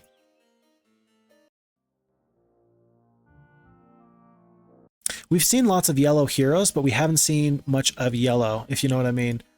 Just the occasional random hero who doesn't look like they have any army on them. And that makes me wonder, how are they getting here? Where do they come from? I mean, are they arriving by boat? Never mind. I got just far enough to realize that that was a mistake. I think that that is a fort right there for the +1 defense. I'm not going to worry about that just yet. I will worry about that in 1 second. Let's purchase all the troops here that we can, which is all of them. Trade out there, and then along the road, we're going to get resupplied by Carlon next turn. But I will wait 1 turn to do that. Let's see again where Phineas runs. I don't know. I'm just fine with that. And then I wonder sometimes if these heroes... Could you imagine, like, you're in the employ of the red faction or the blue faction, and you're sitting there saying, you want me to do what now? And the whole time you're saying to yourself, I really wish that I had picked the other team, or I'd gotten picked up by the other team, because right now it's looking like we're going to lose this campaign. And then how wonderful is it when they do get the opportunity to do that? I'm not going to fight that fight. It's a glorious victory. The enemy doesn't run, and I don't lose many troops. When they do get the opportunity to simply switch sides, I wonder if anyone ever holds it against them. Like, hey, weren't you that guy that we had to fight and kill like 3 times? Didn't you dimension door into my castle and Armageddon me like for 1,200 points of damage? Forgive me if I'm not very happy to see you. This is interesting. I can pick one or the other, but I can't have both. I'm going to make sure I pick Ambrose. I don't think... That's very interesting, because I don't think...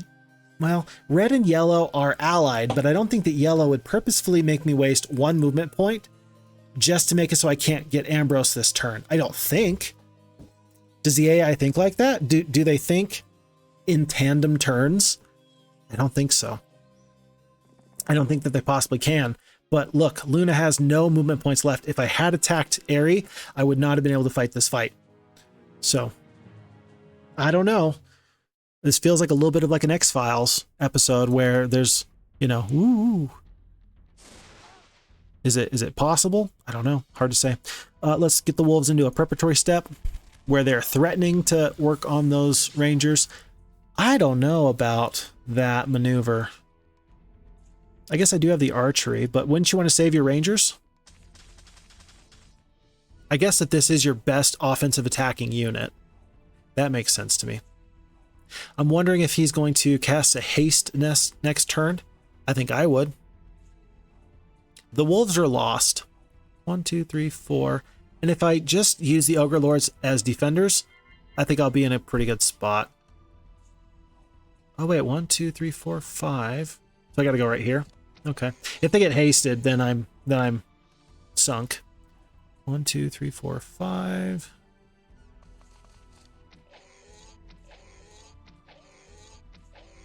And that's just a little bit annoying, but not a problem. So I'm definitely not going to attack the Master Swordsman there. The Master Swordsmen are going to be my new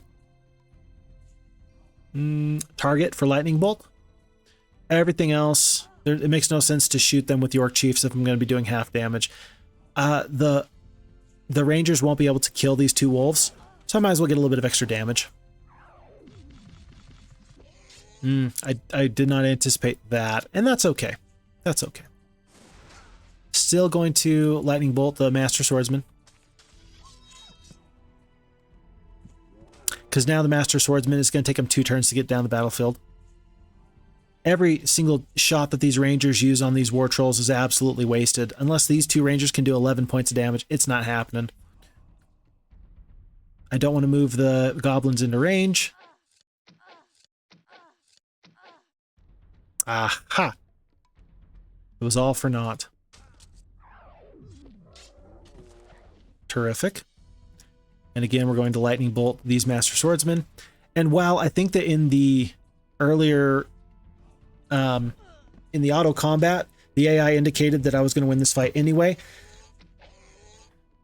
I think that it indicated that they would run away. I would win, but they would run. And so now the goal is, well, is it possible for me to win this fight without them running? And I think so, especially when they do that, because now it's easy at this point. A lightning bolt that I didn't really need to use, and then that ranger. I'm not worried about my mana at this point, though. I still have 62 spell points after all that is said and done. Ares going to do whatever he wants to do. I don't know what he's going to want. I don't really care. I don't think that that's going to be a problem for me. And then let's have Carlon actually go to this top barbarian town. Wilfrey is still going to want to stay away from Aerie. Aerie can take out any one of these heroes if he pleased. And then Alamar. I'm not going to worry about Alamar at the moment. How many troops here? Plenty. Plenty. I'm going to start sending them up with Atlas to the front. All this water, it feels like there's still got to be more to this map to play, right? Like I feel like something's up and I just don't know what it is quite yet. I don't know how to describe it, but I feel like there's some major enemies sitting in the darkness and I'm going to have to defeat them before all is said and done. And maybe all the time I spend in this first part of the campaign is strictly just that, the first part of this campaign scenario.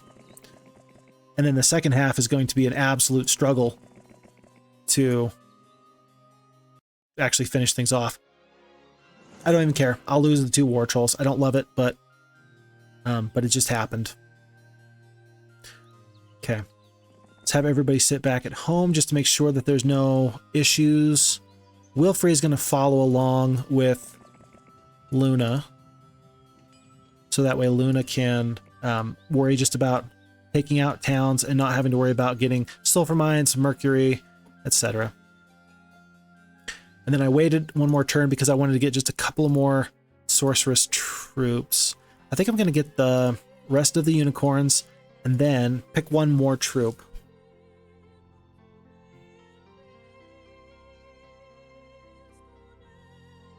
I'm going to take the sprites. Sprites fly? Yeah, but phoenixes fly. Yeah, but the sprites have proved useful otherwise. I'm going to save the rest of the troops here. I may come back for them, but for now, we're going to go just with what we have and carry on our way. Those 4 phoenixes are going to be a joy, and it's been a minute since I've seen them. Let's have Luna go back to our next objective. Because once I clear off the enemy off of this peninsula, this main landform, what's next? I can't tell you. I have no idea. Picking up our free resources. Moving here. I'm going to sleep Carlon, and I'm going to sleep Alamar for the moment. Fight this fight. I'll accept those losses, and then red player has been vanquished. So then Wilfrey is going to continue unpestered. I am going to send Luna up this way so she can maybe get the Mercury or the Mercenary and the 3rd level spell. But I'm also going to purchase another hero here just to see if there is some other hero off in the distance I need to be worried about. I did not stop in and pick up this Mage Guild. Looks like I don't really need to have done so. Get rid of the centaurs. And it looks like this is the only way through. And that's very good to know. It's very good to know. Am I able to build a shipyard here? I am not. So no shipyard here. No shipyard here. No shipyard here. This is all land-based combat. All my troops are going to need to get ferried to the front here. Points of interest, mercenary camp here, fort here, no other things for Luna to pick up except for this witch doctor's hut. She could pick up that, but everything else is already spoken for. And I'm not sure what my final army will be comprised of. Paladin growth +5. But here's my thing, is that because I haven't seen yellow like at all, I've seen 2 really, really minor heroes. I'm wondering what the heck they're doing, because I figure if they could attack me that they would. So the only alternative is that they can't attack me. And then the question is, why can't they attack me? Do they have some barrier that's preventing them from attacking me? I'm not sure. We're going to have to see. Mass Curse, excellent spell. Any mass spell is good, but seeing that mass spell is fantastic. I'm going to see what I can see with Wilfrey, and then I'll decide if I push into here or if I go around the other way. For the first time, we see a strong yellow hero. I am amazed it has taken them this long. There's their yellow castle. It looks like, that's so strange. They're leaving quality troops, red dragons, at home. Why is that? So I'm not feeling very confident with this army that Luna has at the moment. We're going to have her back off. And it's probably going to be a mix of barbarian troops and then some of these phoenix, the phoenixes, maybe the unicorns, but probably it's going to be a mix of knights and barbarians with the level 6 creature, the phoenixes. That's probably going to be what our final fighting force is. Probably Master Swordsman and some other creatures. We're going to pick up the Troll Bridge here because we already have it in the other area as well. And then I think I'm going to wait on the Jousting Arena. I just don't think I'm going to be getting enough cavalries to make it really worth it. We'll see. We'll see. I don't have any plans at the moment.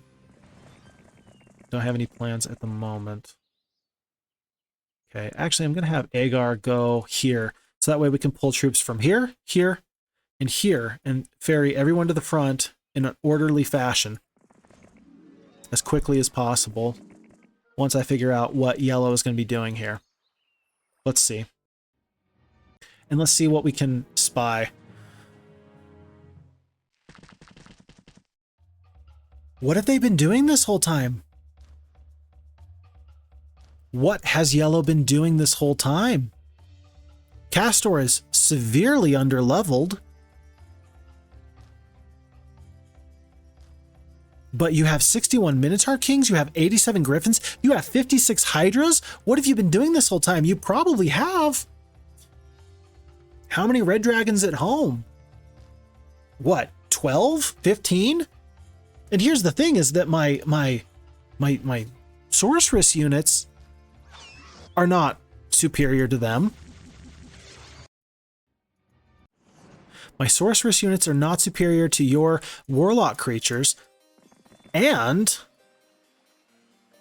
I gotta go back and get as much defense and attack as I can.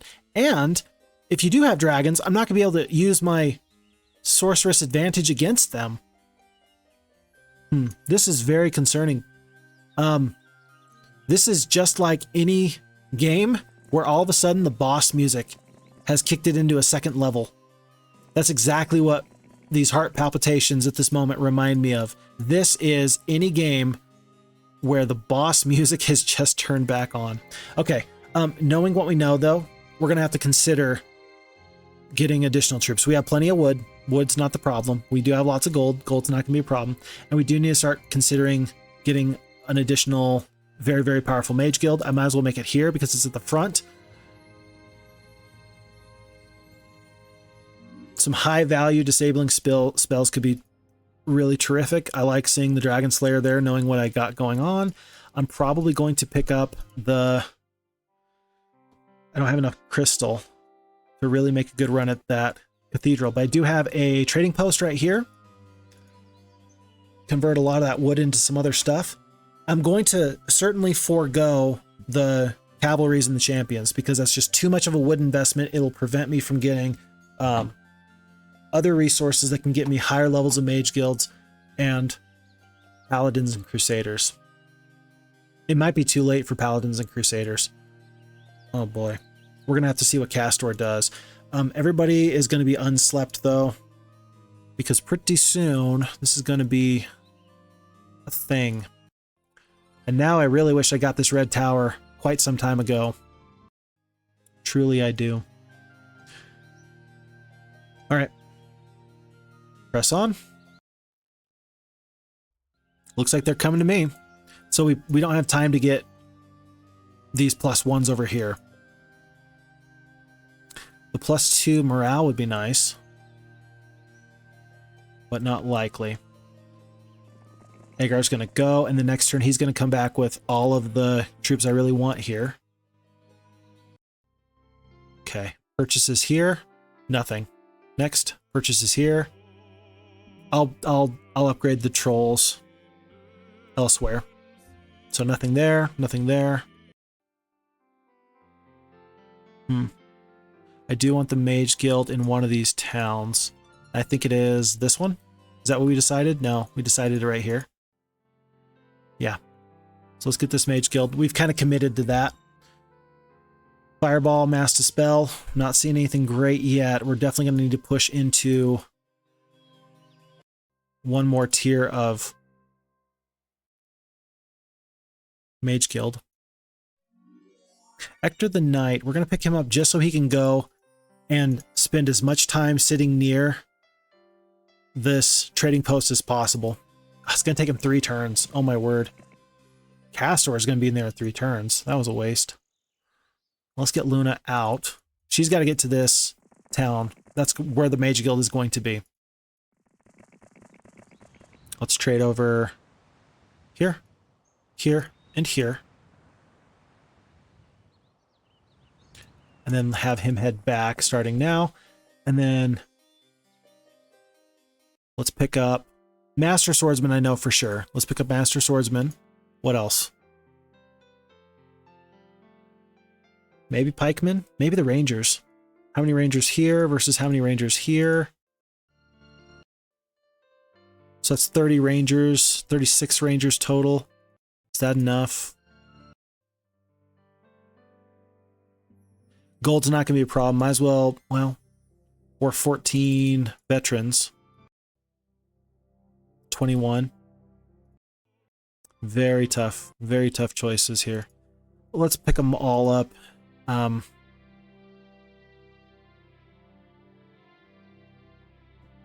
start sending this army in so we can make that decision later. And then Carlon needs to basically pick up everybody. Yep, pick up everybody. And she can. We're low on gold, but not out of gold. And then Agar is going to turn and head this way next go. Because Castor is going to be here in maybe 3 turns. So we've got to consolidate very quickly. Mage Guild first. Hector is just slow. He's just slow. Okay. And then here. Orc Chiefs, Wolves, Trolls, Ogre Lords. I guess we'll pick up everyone, and then we're going to end up taking the troops that might be useful. And go. Atlas is there to ferry troops at this point. That's his job. So he's going to stay right here to help Agar make the most of his movement points next turn. Let's send Carlon down. Let's send Almar in.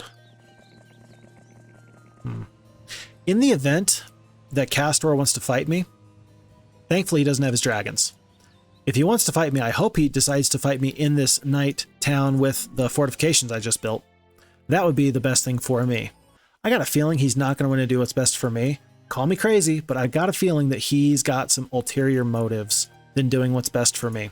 Which is surprising, because I'm a nice guy. I'm a nice guy. Come on, what's the plan here? Let's just do what's best for me, and that'll be good for you too. I don't think he's going to go for that. We are out of sulfur. We are out of mercury. We have town gate. That's not going to be good enough. And holy shout, that's not going to be helpful at all. Town gate is good, but it's not going to be it. Let's upgrade these while we think about it. Okay, and let's just start bringing in troops. So, I don't think that War Trolls are going to make it to the final army. I think Master Swordsmen for sure are. I think Ogre Lords are for sure going to. I don't think Unicorns will. Orc Chieftains might. But Alamar's going to step right here at the moment. Carlon is going to come in. She's going to send over all the troops she can. She's going to combine here and pick up the trolls. Okay, so Carlon is the second best army. That's what her job is right now. So second best army is looking like probably that as the second best army. This is where leadership comes in handy. Because there's no leadership here, the second best army is not very cohesive. It's not very good. I do want to get Alamar out of here just because I don't want him to get caught up in a fight as Castor comes this way, and there's nowhere to run here. So both him and Carlon, I do want them to get out of here, but I also don't want to block Luna's way just in case we need her to move. Agar is going to trade in. We're going to have him keep the War Trolls. We're going to send over the Orc Chiefs and the Ogres. The rest of everybody else, we're just going to get the troops out of there. Atlas has got to go into Luna, though. I think what I'm going to do is I'm going to make Luna wait one more turn in this castle because there's a chance I can trade for the resources for next turn with Ector now. What do I have left? 62 wood? That's not going to be enough. That gold is not going to be enough. Yeah, we're not going to be able to get a 5th level mage guild this game. I'm going to actually make Castor move use some of his move points to go backwards. Just to make him wait.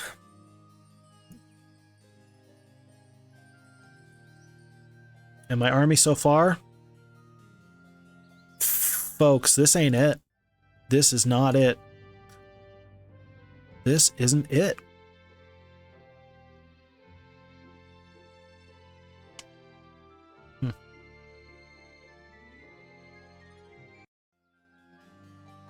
Not against all that. And especially when somehow I'm still stuck at 4 spell power. Carlon's level 12. She's way better than Castor. She's got more attack. I think she's got even defense with him. But he just has overwhelming troops, and I don't have enough disabling spells right now. I do not.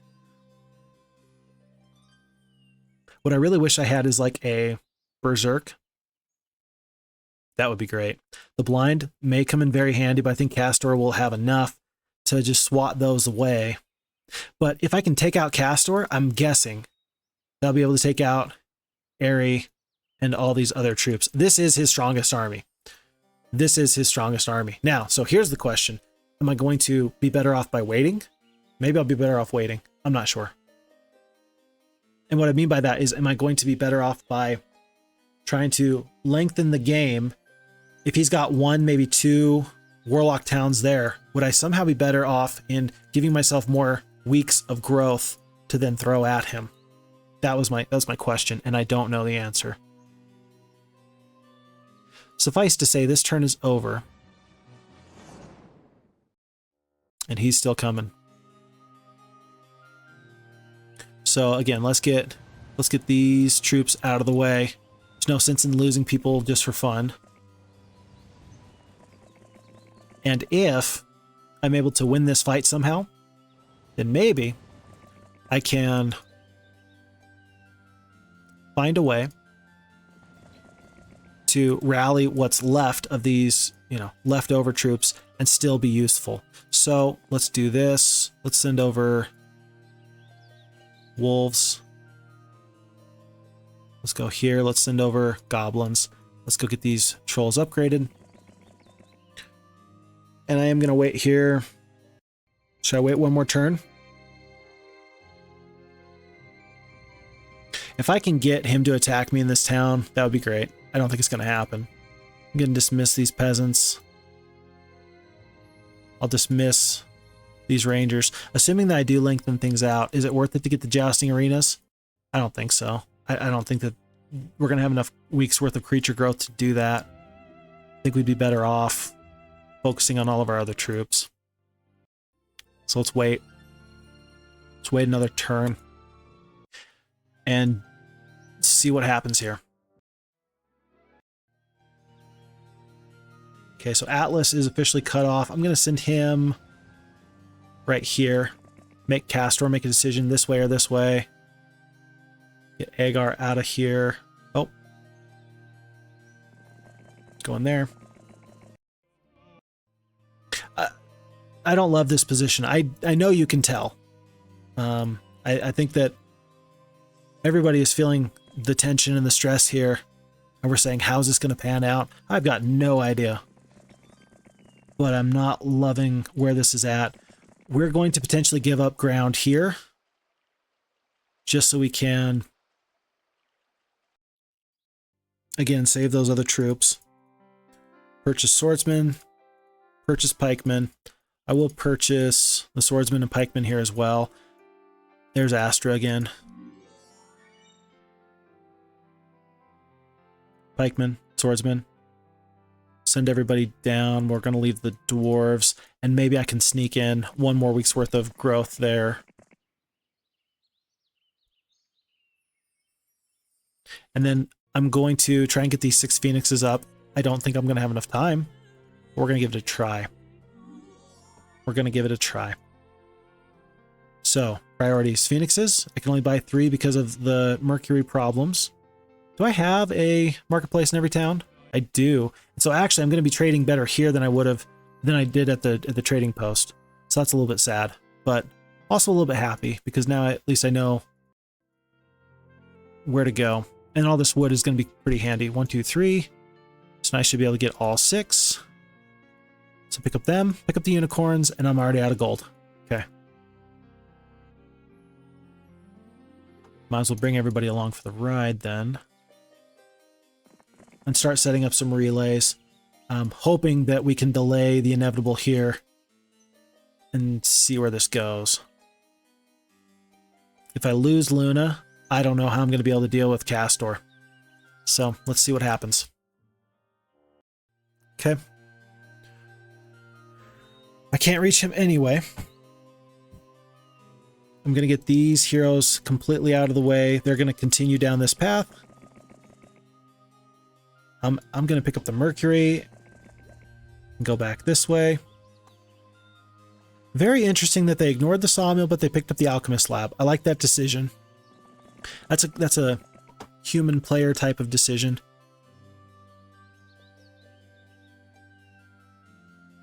I can go to here, and then Luna can... Oh, she doesn't have enough movement points to get here and then back, huh? Is it worth the 2,500 gold? I'm spending so much extra gold on random heroes this game, and it's not advisable, but I have enough gold that logistically it's possible. It's not even a good idea, but it's possible.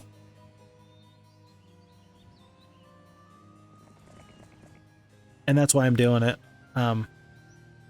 Hoping that these very incremental, very small amounts of value are going to stack up. I say that even after I was unable to buy out this sorcerer's town, as I have other creatures I can possibly build and should be building. At this point, I'm just going to try and keep your troops away from yellow.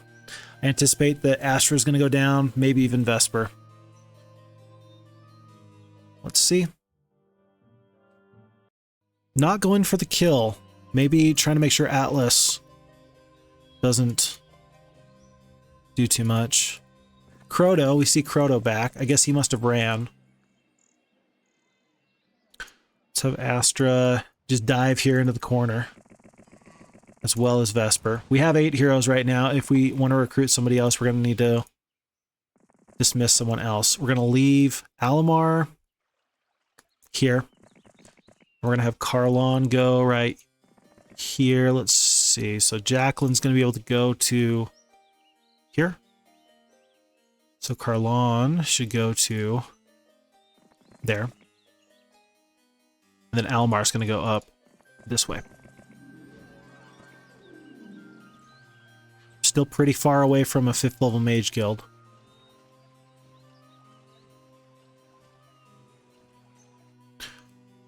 Is there a better final army I can have here? I mean, with an additional 6 Phoenixes, that'll be pretty good. I don't love these Orc Chiefs being here. I really don't. But I don't know what else I would do. Okay, and for now, that's this turn. And Atlas is buying me so much time. He is buying me so much time. Very interesting that it looks like the computer is going Castor and then Croto. If Castor goes this way and then Croto goes this way, that would be amazing. That'd be an amazing insight into how the AI operates. Because, of course, Croto should be the one to take out Atlas and then go this way. But if Castor goes and then Croto, that will be tremendously interesting. We're going to use this opportunity. Vesper's going to stay, but Astra's going to get out of there when she can. Here, here. And here. Because I might be able to upgrade those orcs. They might make it into the final army. Jacqueline's probably going to head back and see what else she can bring up next turn. Vesper's going to stay. Astra's going to see if she can sneak out the back way. Then Agar is staying. Carlon is going to go to Almar and trade everything over. And then Almar is going to head here. Okay, let's see what the AI does here. Yeah. And so, well, I guess, and that's nice because he met up with Atlas, or he met up with Croto. He transferred all the troops over to Croto. Croto went the next distance, and then I imagine Croto's going to come back and give up the rest of the troops. That makes the most sense to me. We might as well end this fight there. Like that. And I think Croto's going to trade all the troops back. Is Croto a better hero than Castor? Croto is a better hero than Castor. Because Croto was out adventuring long before Castor was, and I was saying, oh, well, Castor doesn't have a lot of attack, doesn't have a lot of defense. I'll bet you Croto does. I'll bet you Croto is the strongest hero. I bet that this was my opportunity to take out a lot of troops while they were weak, and I didn't take it. I'll bet you that's what happened. Oh dear. Well, Croto's continuing this way.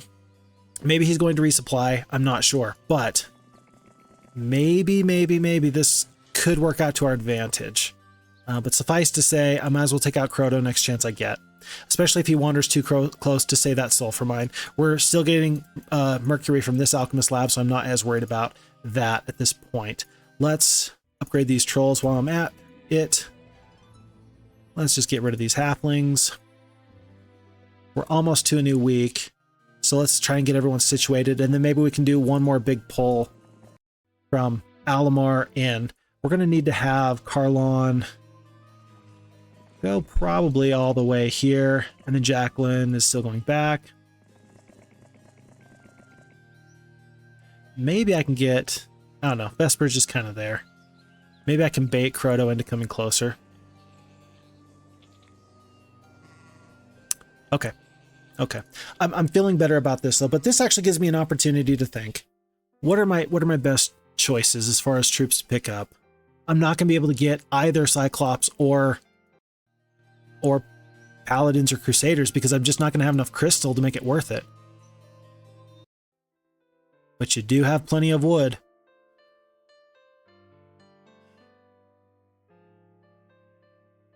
I'm going to use the wood to get myself a 5th level Mage Guild. I think that the 5th level Mage Guild could turn the fight more than the higher level tier creature could. Especially when Phoenix has already filled the role of being the fastest creature on the battlefield.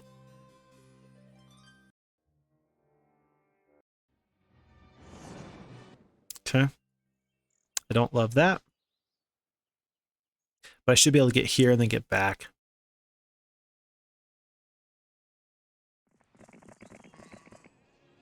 Wow. Oh, wow. Castor has a tremendous amount of spells. Did you see that? With 5 spell power, somehow he killed all these phoenixes. Oh my word. A curse isn't going to help. I imagine if I blind or slow, the result will be the same, and that will be a cure or a dispel. I think that my best bet is still a lightning bolt, and that's just not going to be good enough.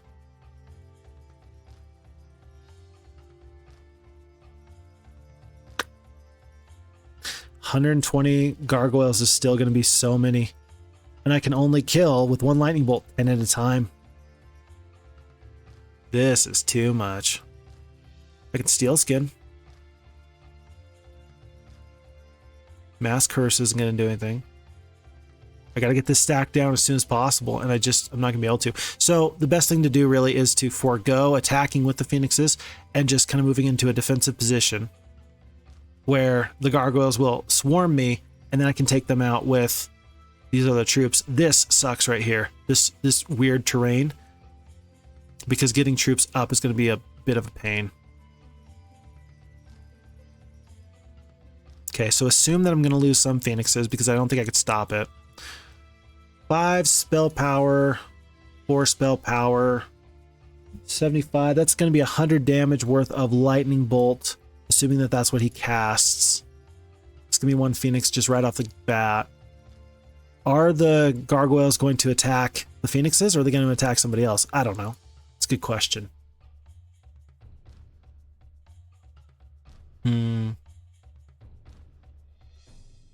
Tell you what, let's blind, and then if they don't cure or dispel, which they will, then at least I will have prevented some other offensive spell. Because the point is I'm going to need the gargoyles to come across the battlefield anyway. And we're going to move the phoenixes to the very top. There's the dispel.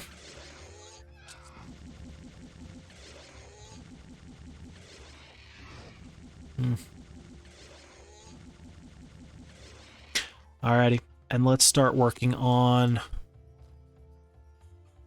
Oh, so many gargoyles. This isn't even the main army. These are just random gargoyles that they just happen to have. Okay. I really need like a Resurrect True or something. That's really what I need. Because right now, again, I'm only doing 10 gargoyles at a time. But we're going to do it. That's probably my best bet.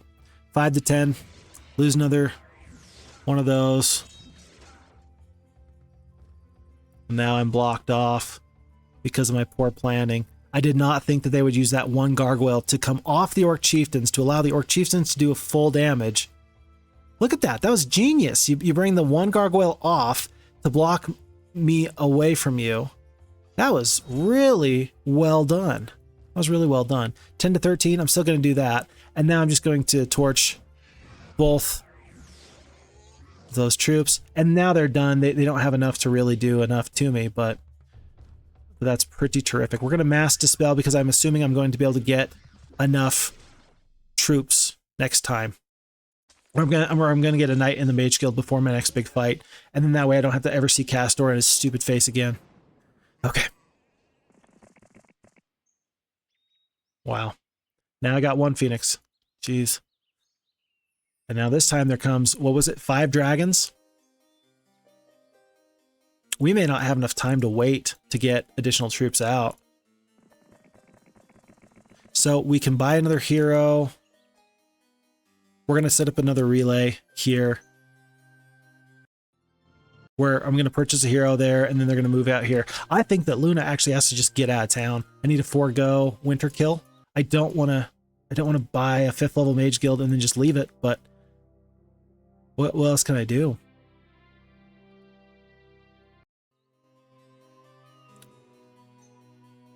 This is so bad. This is not good. This is totally not good, guys. Can you tell? This is totally not good. Okay. We're going to, instead of doing something like that, we're going to just put Carlon here. So our relay is going to go all troops into Astra and Astra down. We can't escape. We can't escape. What we can do, though, here's what we can do. We've got Town Portal now. Town Gate. Right now it's going to go to Winterkill, but if I go here to the corner, he won't be able to get me. If he takes this town that's wide open and free, I can Town Portal away from him.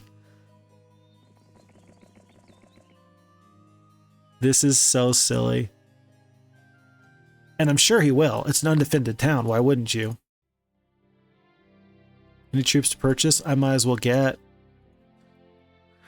Rangers. And yeah, we're going to give up this 4th level Mage Guild and give him Town Gate. Not the best move I've ever done in my life, but here's where we're at. Okay, it's day 7. Let's just make sure. How far is... I don't know. I guess it doesn't really matter. Ranlu. How far is Ranlu going to be able to get? Let's assume he's got one of the fastest creatures. And get rid of the other ones. Will he be able to reach there? Not quite. Let's have Jacqueline go just a little bit further. Okay. And then let's see how this goes. Let's see what Croto does. Takes the town, which is good. That's exactly what we wanted. And then we're going to just go... Bye-bye! And just completely peace out. Oh, goodness.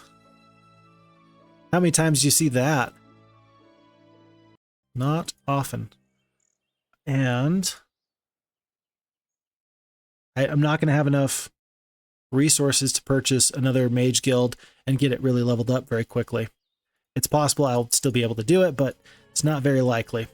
At this point, I've got enough shooters here that maybe that'll be worth it to pick those up. Definitely the unicorns, definitely those other ones, these, and these.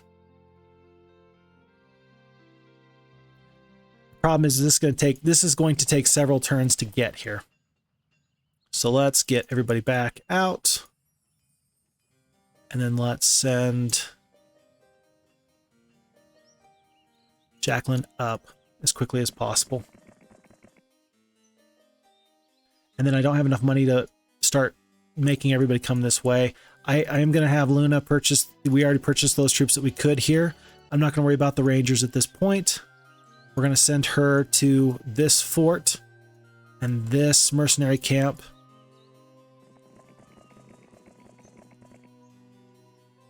And then we're still going to wait for our other relays, just again because we don't have gold. She's just got to get out of there. And we got to see how quickly Jacqueline can get up there. I think that Carlon can probably be the intermediate help right there. So just out of the way there. So Carlon is going to here. And then we can get those troops in next turn. But otherwise... we've just got to start making headway here. Astra is in danger of Croto. And so let's pull her back just a little bit. We're really doing some tricky stuff here. I don't know if this is going to matter. But if we can win this fight, if we can beat this enemy hero, we'll be doing a lot better. There's Phineas again. He's already got a spell book, but he's got nothing worth getting. Okay. We're kind of getting to the point where maybe War Trolls will be viable. 10, 13, 23. Maybe not that viable. There's these Phoenixes here. Let's have Agar come out now. Let's have him bring out all of these troops. Well, that was a mistake, I suppose. So we're already out of troops.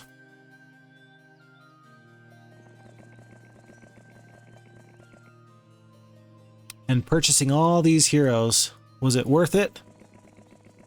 Clearly not. My income currently is one of everything except for sulfur. I'm not getting any additional sulfur, and 6,000 gold per day. That's it. I got statues everywhere. I got statues. And then one gold mine right there. But that's still not enough to deal with this. Okay, he can't reach me here. He can't reach me there. Great, and Aerie is now going to resupply. If Aerie reaches here and they're able to resupply, done. But maybe what I can do is I can slip my main hero behind Croto and go here. Would I give up 2 Knight towns and 2 Barbarian towns to get 1 Warlock town? I think so. I think I would. Because then he would have to change gears very quickly and start recompositioning his army. I think it'd be worth it. If I could slip my main hero back there, I think I would do that. Okay. Croto is threatening to take here. We are going to lose those Ogre Lords. I probably should have traded the resources. At this point, I need to trade for the wood. I should have traded for the wood a little earlier, but I'll trade most of the wood now. I'll leave a little bit just in case. Okay. And so everything's going to Luna. First things first, Jacqueline's got to go to here and transfer over the important troops. And she's stuck with Barbarians. And then Carlon is going straight to Luna. She's transferring over the best troops. Then we'll figure out 29 and 30. I think that 29 Greater Druids are going to go in over Orc Chieftains. Attack skill is 7, attack skill of 3. I think that's going to happen. And then these Unicorns are also going to be joining these Unicorns. And so here, what we're really going to want to do is pick up the Ogre Lords and the Orc Chieftains. We're going to leave the Wolves. We're out of gold. Meet up with Agar. And so the final tally is not great. But Alamar is now spent. He's going to go back to this town and he will see about any additional troops to get. Maybe trolls, maybe wolves, but right now, this is the army. Things are starting to be simple because we don't have as many choices because we're just out of time. So let's go here, actually with Agar, to meet up there and trade there first, and then trade here. And then let's save movement points until we know exactly what's happening. We do need to get Astra over. Okay, let's have Carlon meet up one more time and just see. So 10 Phoenixes, that's for sure making it into the final army.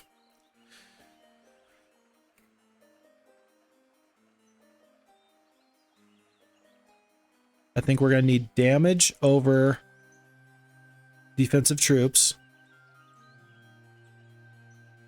And if we're getting the Master Swordsmen, we're getting them for the damage.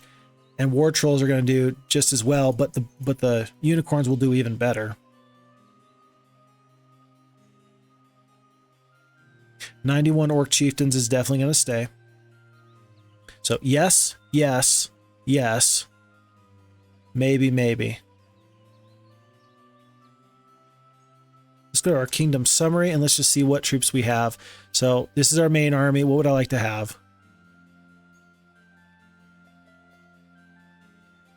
I've got 33 Master Swordsmen, 33, 21, 33.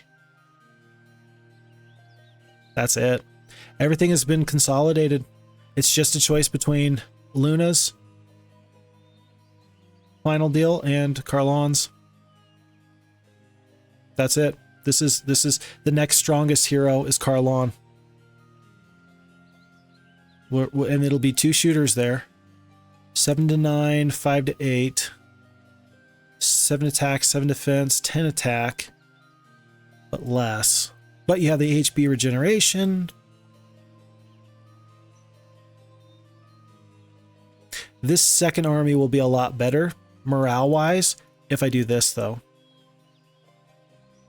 Should that matter? Speed fast 5, speed very fast. We're already going to go first. I think we're going to do this. We're going to do this. And then Carlon is going to run. She's going to run as far and as fast as she can. We're going to try and conserve as many of these heroes as we can, but it's not looking pretty. And then Luna, I wish we could tell. Nearest town is Elk's Head. That's so nice. That's so nice, because I want her to go to Ross Common and then jet up this way, intercept Aerie, and then go from there. And we're just going to end up sacrificing a ton of troops. But if we can ultimately get this prize, that will be worth it. So let's just go down here. Crota, I think, can still reach, but I want to put him in a difficult position where he has to make decisions. Can he get that far? If he goes through a horde of centaurs through the magic garden, he can. I don't think he will. I don't think he will. And then I can maybe just slip right by him and just jet on through here. Look at them. So cheeky. They purchased the level 6 creatures there. How cheeky. Okay, and that's it. And we're out of gold. We're out of movement. We're out of time. And this all might come crashing down right now. It really might. This might be the end, folks. This might be the end.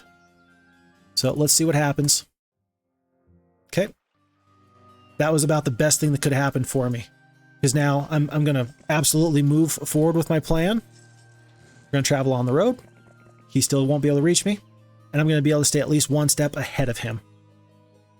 The game is afoot. The game is afoot. Let's transfer all these creatures in. The boars, there's no sense in having the boars.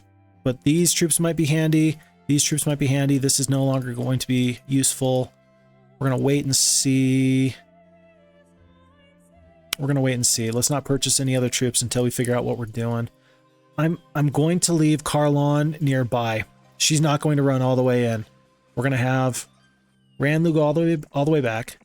Jacqueline is going to be leg number 1 of a potential transfer. Astra will be number 2. And then Agar will be number 3. So Agar is probably going to be here. I guess Agar will be probably closer to there. But I want Carlon close, because if Crota does what I hope he does and tries to chase, I should be able to stay ahead of him, and then I can take back this town, and I can maybe take back this town with this army that's left over. Is Carlon my best hero? I think everybody else is just level 1. Everybody else is just level 1, but she's a sorceress. She should have some okay spells. Nope. If I can get her into one of these towns, that would be great, but I don't want to get her trapped. This army is too big to just trap, so we need to wait. So far, so good. Plan is working. Plan is working. We are going to attack Aerie. If he runs right by me, if he runs right by me, I will be a little bit upset. Would I have been able to reach him if I hadn't just picked up that magic garden?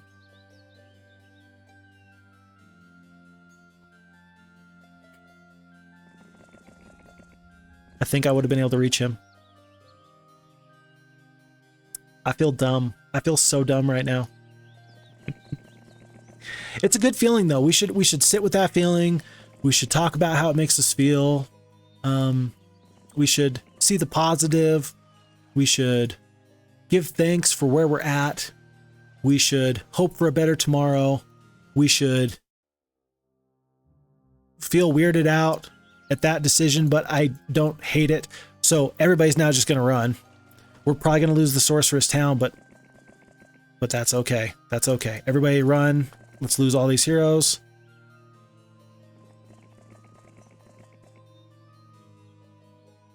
Jacqueline is stuck. Ranlu is there. Alomar is just hoping that he doesn't get turned on. And because Crota went that way, I am going to turn around and I'm going to get Aerie. It's going to cost me just a little bit of time, but I'm going to get him. That's bad. That's so bad.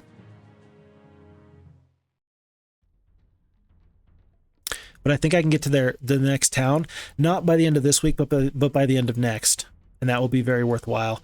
I've got 10 Phoenixes now. If I use Dragon Slayer on them, we can probably kill all 3 of these black dragons. And that's the biggest threat right now. I'm going to do that. I'm going to Dragon Slayer my phoenixes. 10 phoenixes with an additional 5 attack skill against dragons is going to be more valuable than just a lightning bolt. We can cast lightning bolts later, but for now, let's take out our biggest threat. Wow, we only killed 1 dragon. We only killed 1 dragon. They've already retaliated. The dragons have. I don't need to worry about that. Let's take out what we can while we can. We're still going to lose a ton of phoenixes, no doubt. But... okay, 2 phoenixes down. And I'm anticipating full spells, including dispels, so blinds won't be effective. I could cure for 20 hit points. That's not going to help. If I attack this way, then I'm not going to take any additional damage on these phoenixes unless these centaurs do something crazy, which they will. How many? For 150, that'll be 30 plus whatever damage I can do here with my shooters. I think we're going to do that for now. This isn't my best bet, but it's not a bad one. I'm actually okay with that blind. That's fine. Yep, that'll do. That'll do. Then let's wait and start working on probably the Minotaur Kings, just because they're going to be the fastest. They might waste themselves on my Ogre Lords, so let's work on these Hydras. Okay, so I saved a Phoenix. That's fine. That's fine. And then they just don't get a resupply. Do they have a 5th level spell? Should I take the Wisdom or should I take the Logistics? You know what I just realized? If I'd gotten that 5th level spell in the Mage Guild, that would have been the worst thing in the world because I didn't have Wisdom and I didn't even realize it. I'm going to take the Wisdom just in case. Heck, they might have already built up a 5th level Mage Guild here. They might have. If they've built up a 5th level Mage Guild here, they've probably done it here. If they've built the deal for Crusaders, they've probably done it there too. I'll tell you what, I'm going to take one step. It'll take me one step out of my journey way. That'll be still 2 additional turns to get there. I'm probably not going to go back. I think that that's a trap. If they built a 5th level Mage Guild there, I'll be able to get there later. But otherwise, it'll take 5-6 turns to get there. Let's just plan on doing that. Okay. That's that turn. Yeah, and because he's circling back, I'm not going to give him the chance. I'm not going to give Crotto the chance to sniff at me. Carlon. The nice thing is, because all my heroes are only at level 1, that means that they're all fairly interchangeable. That means that there's a chance I can get Alomar to, right. It'll still take him too many turns to get to Big Oak. So I can't do like a troop transfer and get there. But that would be fairly interesting. This is probably a time where if I had my slowest units here, perhaps, yeah, he would have been able to get there. Whoa! He's going to be able to get there. He's going to be able to get there because I don't have the slowest troops there, and so that it calculates that next turn he's going to have enough movement points. So it's going to maybe cost me 14 wolves, but maybe it'll take some time for Crotto to come back. If I can save this town for one more turn, I will. I don't hate that decision. Okay. And then let's pretend like having a line for relays might be useful in the future. Let's hope for the best and plan for the worst. And let's see what the enemy does here. He pushes into the town. Not a bad decision. Just let's pick up that. Because, yeah, now we can take this town back. Assuming that Carlon can reach. She cannot. Maybe there's another hero in here. Look at me buying another hero. Why did I buy the hero with the slowest troops in there? What am I doing? Well, I guess I didn't have a choice. And I don't have a choice there either. Let's see if I can pull this off. How far can you get? She can get to there? No, it's not going to work. Not going to work. We're going to face a full group of enemies there next turn. Carlon was just too far out of the way. I'm playing so poorly. Playing so poorly. Let's have Carlon just go here and here.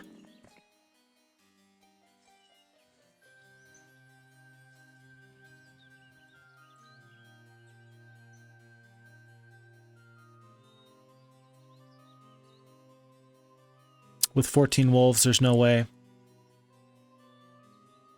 Just no way. Let's pick up some troops just to dissuade them. But otherwise, that's it. And then let's just wait on everybody else. There's no sense in Alamar doing too much more. I guess he can go to here. Just in case. What was that? What are you doing? What are you doing? That's just dumb. That's just dumb. What are you doing? Bro, excuse you? Can Tyro reach? Maybe if Alamar gets out of the way. And at this point, I just want to see what's there. But that is the dumbest decision I've ever seen in my life. That doesn't make any sense to me at all. Makes zero sense. We're going to get out of the way just to see if he can reach. He can't, but I just want to know how many troops are in there. I just want to see. I don't know. Maybe the enemy's out of gold. Maybe. We're going to just head to here. We're just playing this game of distance. And Carlon is going to back up one more time. Yeah, if you go that far to get a town, you better see that thing through. And don't tell me that that dissuaded you from taking that. And don't tell me that Luna pushing into your territory is making you rethink that either. Because it doesn't matter when we get here. We're going to just push and wait. Everybody else is just going to wait. Yeah, what are you doing? I'm not going to be able to get there this turn anyway.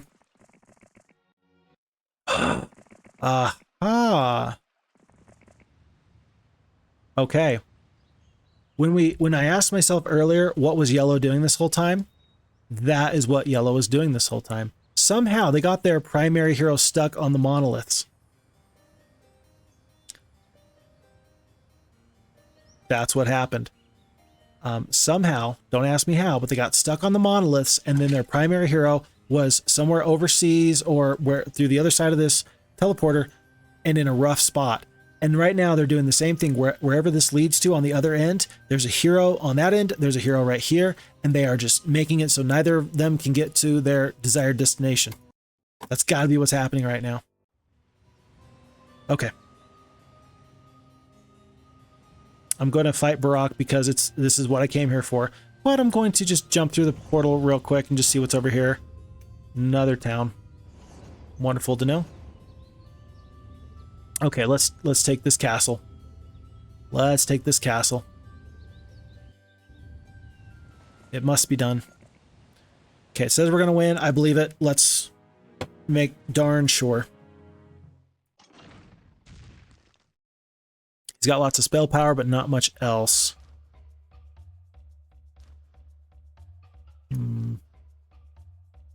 If I fly in there, he just doesn't have many troops in here. So flying in is not going to be the worst thing in the world. And if I do, I need to do 600 points of damage. If I do the Dragon Slayer, I might be able to kill both. But it's not a risk I want to take at this point. I'd rather keep as many Phoenixes as possible, but still do that plan of action. So let's see what we can get done. I didn't even kill one Black Dragon. Weird. Phoenixes are now blind, but they won't stay blind. They will not stay blind, and that's okay. These Hydras are not going to be able to resist. These Unicorns should be able to attack these Dragons. I'm not worried about these Centaurs. The Orc Chieftains will also attack there, so I'm not worried. No retaliation.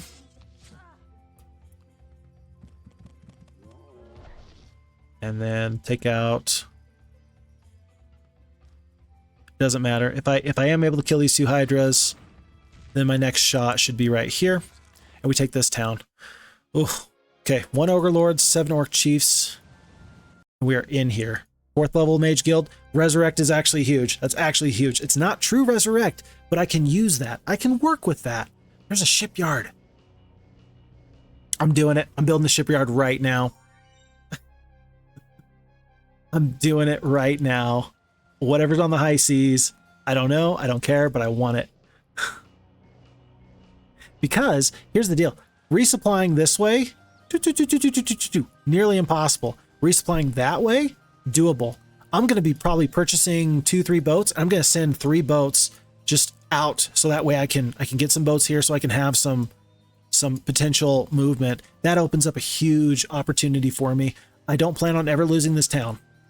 I'm gonna get 1 week of growth at least before Croto gets back, and he's got 2 night towns and the 1 barbarian town. Was this the right trade? I still think so. I really do. They did beef up this town, but Carlon now is gonna be able to get there with these troops. At this point, with Black Dragons taking up 1 additional slot, it's a lot less likely I'm going to use any of these troops. Anything that these troops can do to be useful at this point is worth it. Or it's mostly going to be sorceress and warlock troops moving forward. Folks, my anxiety is reduced, but still very present. Still very present. And that's okay. That's okay. Jeez, what a heart attack this scenario has been. This has been an absolute banger of a scenario. I am loving this. I know that it doesn't sound like it in my heart. You can probably hear it in my voice where I'm just like stressing out this whole time, but I'm actually really sincerely enjoying this scenario. This is not easy. This is not easy. And thinking back, I don't know how I would have done this fight differently. Is partially one of the things to consider. I don't know if I could have cheesed this scenario. I don't know what else I could have done. I think I'm really doing pretty good as far as minding my business and being on top of the best opportunities as they come to me. We've had to dance away from their strongest hero for a while. We've had to consider troop types and troop mixing. We've had to do a lot just to keep ourselves afloat here. But I think we've done enough to keep ourselves afloat. I really do. 1, 2, 3, 4, 5, 6. He's going to be able to get in here. Let's kill as many of these as possible. Yeah, I do not regret starting up this scenario at all. I know that if you'd asked me a couple of minutes ago, I might have been like, oh boy, this is a tough one. But why do we play these games? We play these games because they're tough. I don't want a pushover of a fight. I want something that is making me feel like I'm earning this. And so far, this scenario is making it so I am feeling like I have earned everything I've gotten here. It looks like they purchased all these secondary type of buildings in here. And I'm actually very happy to see that. I'm guessing that this means that they don't have 20 crystal. They've probably spent the 20 crystal that they had extra over here. Very interesting that they did not spend any resources here after all those turns. That's very interesting to me. Just to get that 5th level mage guild. I would have figured that that would have been a priority a lot sooner as well. Croto is still a long way from coming at us. This is a potential concern if they do beef up that 4th level mage guild to a 5th. But if they still have this other town and they're purchasing dragons out of that, I think I might be okay. It's day 4. Here's the thing. Luna, assuming that I'm able to see what this hero is doing, Luna is probably going to be going through these stone lists and getting this town in 2 turns. I think that's what's going to happen. And if I have 2 warlock towns, and then again, I'm resupplying with phoenixes through the waterways, I might have busted this scenario open. And that feels pretty good. That feels pretty okay. Rather than have Tyro stay here, I know that he's now my strongest secondary hero. He's not that strong. So he's going to give back the troops, and we're going to try and get them out so that I can save those troops as much as possible. He's going to, I don't know, he's just going to start trying to pick up watchtowers and stuff. And then Alamar is going to get back to Carlon. Carlon's going to get troops out of here. So that way we can keep playing this game of taking these towns, especially if Croto starts going back. Yeah. And I think he will. If Croto just stays here and makes himself content with knight faction towns and barbarian towns, we're not going to have any problem. Because eventually we're going to just outgrow him on dragons. And that will be just fine. Let's go to a new turn. And immediately I like what I just saw there with that hero coming from here, just going into that town. That means that they're going on the defensive, I believe. And that bodes well for me as well. By the way, anything to purchase? There's lots to purchase. Do I purchase the one black dragon right now? I don't think so. I think I wait on any purchases. If I could get this 5th level mage guild, I sure would like to. Let's do that. I don't plan on ever losing this town. Let's pick up this 5th level mage guild right this very second. Maybe we'll get something great. Maybe not. Summon water elemental. Not terrible. The only problem is that with 6 spell power, we're not going to get a whole ton of those. Very interesting thing. There have not been many artifacts that can really influence this game. Not a lot of artifacts to really play with and consider. But we got at least the one that's really the best. Between, you know, the Evercold Icicle and the Lightning Rod, this one's good for the AoE. Frost Ring, if I can get it. The Lightning Rod is good because the Lightning Bolt's better than the Cold Ray anyway. There's Airy again, but we know we can take him. And we should have 1 full week of growth. And then we can start pushing back on Crota. It's going good, folks. Okay, yep, we'll take the Watchtower there. 15 orcs. I'll take 15 orcs every time. Let's get these secondary troops out of here. Alamar will kind of go into no man's land. We'll see what we can make Crota do to waste his time. But Karlan has to keep herself out of danger. Even if that means her running all the way to my sorceress town. But I don't think that he's going to pursue me through the fog of war. I don't think he will. Okay. Let's fight this fight. I don't believe you for 1 second. I do believe you.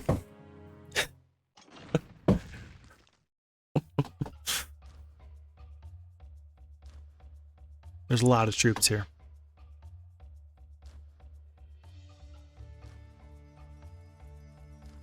But again, I do have Resurrect, and it's going to do 300 hit points worth. So every time I lose 3 Phoenixes, I can raise 3 Phoenixes. Who's the most concerning? If I just take out all of these centaurs now and I don't have to ever deal with them again, that wouldn't be bad. But then I'm going to get absolutely blasted by Minotaurs. Okay, for our purposes here, it's going to go Phoenixes, Minotaur Kings, Black Dragons, then my shooters. They're going to have to pick one or the other unless Airy decides to blind one of them.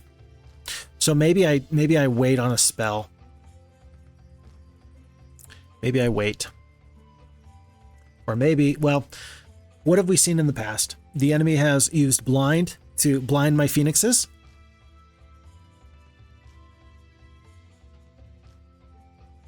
I'd kill 5 to 11. And if the dragons attacked me, they would also be attacking their own centaurs. I'm guessing that the dragons and the griffins are going to go out into the world, though. Even if I lose all my Phoenixes this fight, that's fine. Mass Curse. I mean, between the Hydras doing 6 to 12 damage and the Minotaur Kings who do 5 to 10, making them all do minimum damage would be pretty good. And 3 to 5. I mean, that's not nothing. It won't affect the Black Dragons, though, but there's only 3. Remember, we do have a Mass Dispel, so later on it may come out to where I can use Mass Dispel to work on Unicorns and Ogre Lords if they struggle.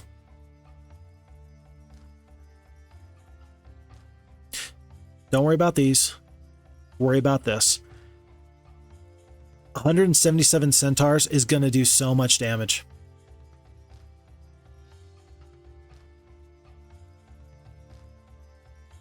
If I can make sure that they are not going to be a problem later on in the fight, I think that would be great for me. And then if I'm going to cast, I guess I could do a Meteor Shower. I guess I picked that up somewhere.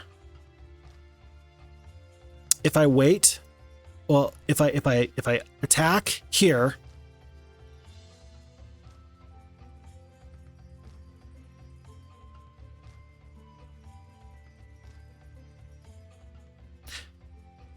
okay, tell you what.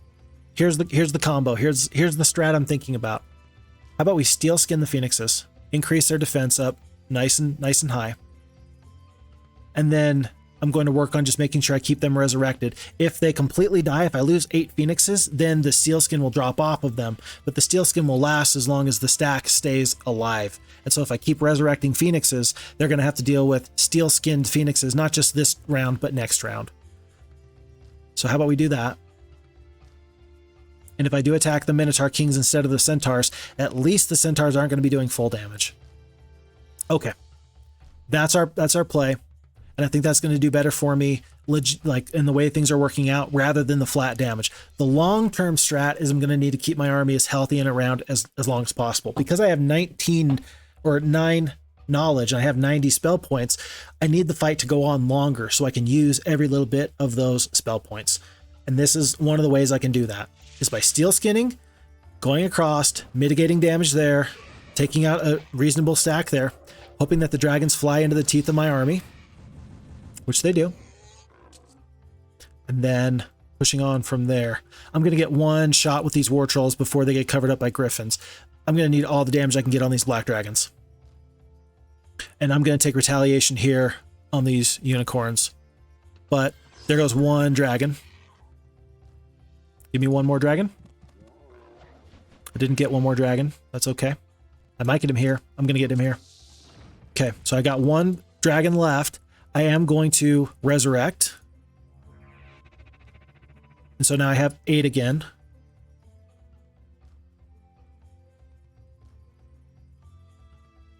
And these phoenixes are taking up so much attention. If I attack these centaurs, it's possible that they're going to send the griffins elsewhere. So I'm not going to attack the griffins, and I'm not going to attack the centaurs. I'm going to keep attacking this huge stack of Minotaur Kings, because that stack is going to be, I'm going to have to deal with it at some point. 63.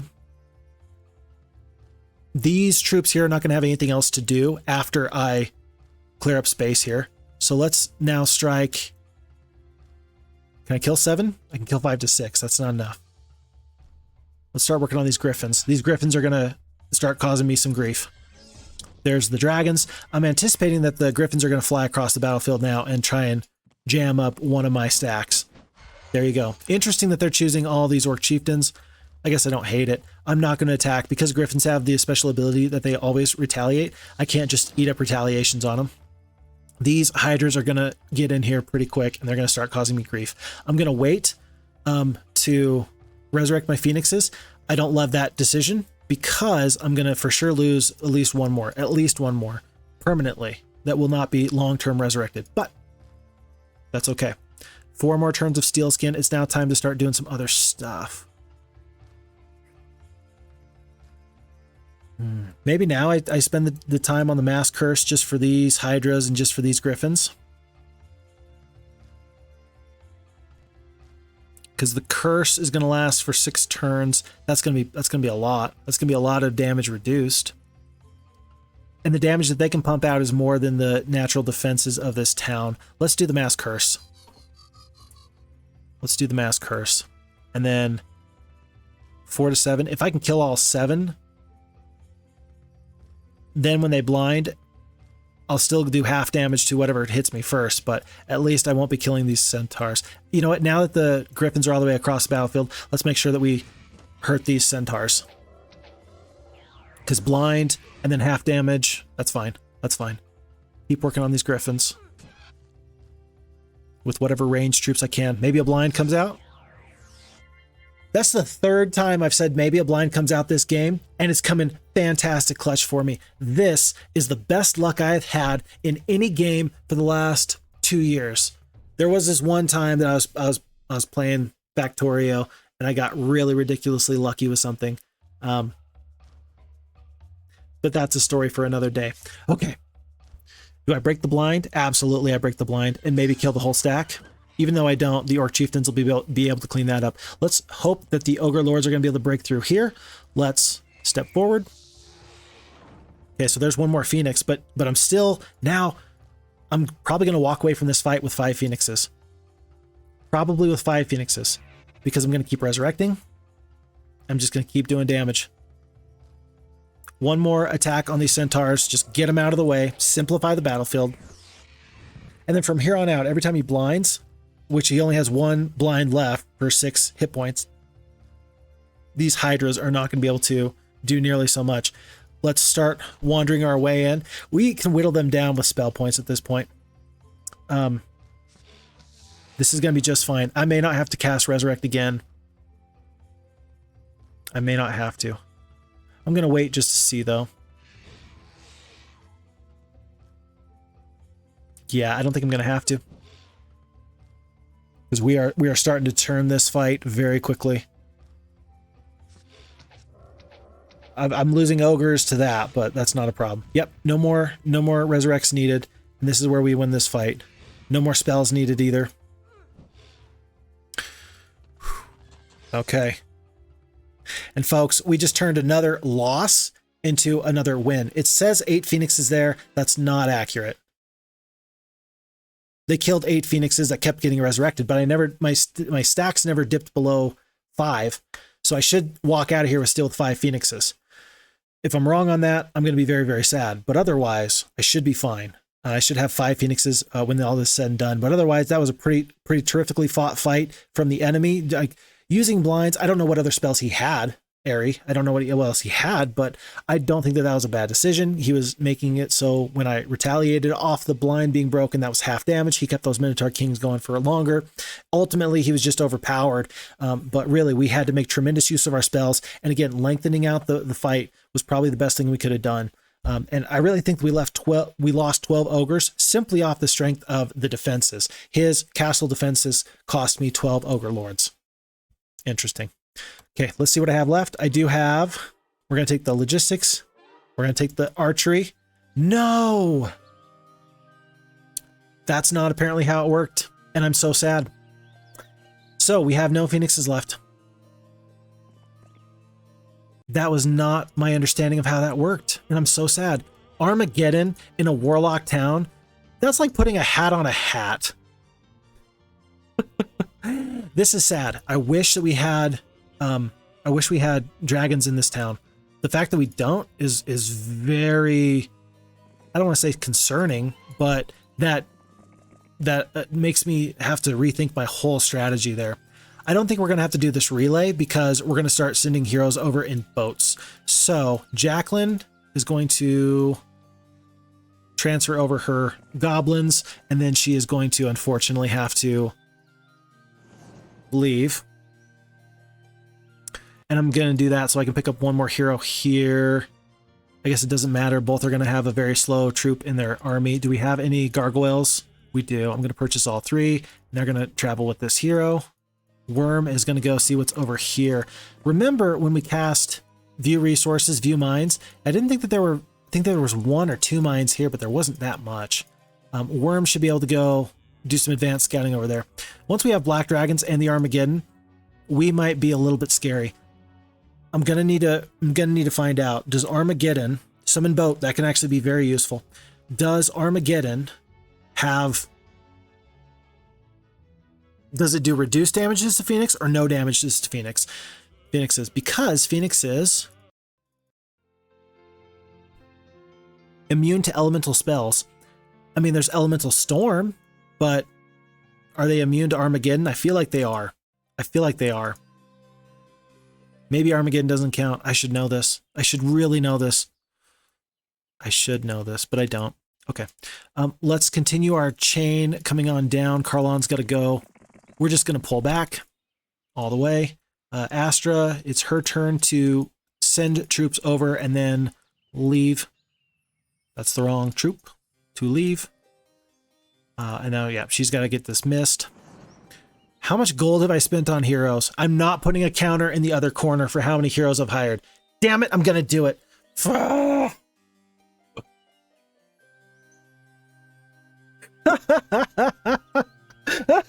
Okay, so we're going to have lightning bolts in the one top corner, and in the other top corner, it's going to be heroes purchased this game. Oh. And only now you're going to get to the point where you realize, that's what happened. That's why we have this stupid counter going. Oh, folks, I appreciate you. Thanks for being here. Okay. Agar, we are going to pull Agar back in. And the whole reason why we're doing all this is because I do want to get, let's see, I do want to get troops coming out in the boats. And right now I got space for one additional hero. And we're going to make this Halon because he's going to have a faster troop here. And let's buy one boat that he's going to immediately walk into. And I don't know if I'm able to purchase a second boat or not. Let me see. Nope, it looks like you can only buy one boat at a time. So Halon is going to be in the boat and he's going to start sailing over, and that'll be useful there. I will get a second hero who maybe we'll see if there's anything up there. I'm not sure. But one thing that is very important that I noticed is that I picked up a new spell, View Towns. I need to see if there's any other towns here. There's one more town here. So there's 3 Warlock towns that I've been up against. I don't know if this other Warlock town is going to have anything wonderful or not. But here's the deal. It's day 6. Day 6, no Phoenixes, 46 spell points. I think it's worth it for me to wait. And if it's right here, which I think it is, then I should be able to get there before day 1. And I should have already taken out the biggest and scariest troops that he's able to throw at me. Alamar is just going to go waste some time.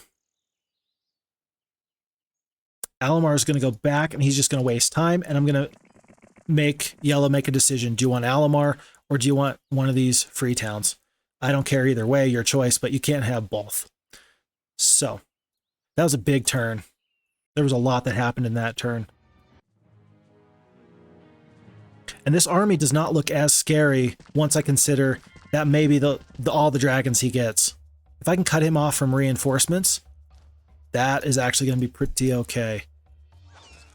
There's that. And then should be 1 Minotaur King there. Nope. Never mind. Interesting that he purchased another hero. Wow, that's surprising, actually. I don't know what to make of that. Rialdo's job is to figure out where this town is. Here it is. That's going to be easy to take over. Anything else over here? No, looks like not. Okay, and so Luna is going to pick up this other town. And so, ultimately, our strategy looks like it's going to work, where we snuck our main hero behind their primary force, and we traded castles for castles, and I'm going to end up with the stronger, better castles. And next turn, we're going to be picking up at least 3 black dragons here, plus the one that was already there, and then maybe there's a dragon tower in there. I don't know. Maybe there is, maybe there's not. But we are going to find out. I would love a Magellan's Maps right here. Let's just push through. I am going to pick up another hero who's also going to come into this boat. For 10 wood and 1,000 gold, it's not a problem. And I can still dismiss heroes on the ocean if worst comes to worst. Although I'd prefer usually to land the heroes and then so I can save the boat for something else later. Okay, so they're stuck doing whatever they do. It's going to be day 7 in just a second. Tyro will pick up some orcs and then upgrade them and mount a defense here in this town. We're pulling our troops all the way back. Agar is just kind of hanging out. I guess I can send him. No, I got no plans for him at this point. Okay. Okay. Any purchases to make in these already very, very full towns? I don't think so. Yeah, I'm not going to purchase that for them. Okay. Yep, no purchases to make at this time. And it may take a couple more weeks to really finish this scenario off, but we are definitely in the driver's seat. We are absolutely in the driver's seat. So let's fight the important, let's do first things first and then go from there. I am going to fight this fight because I think I can end it a little bit quicker.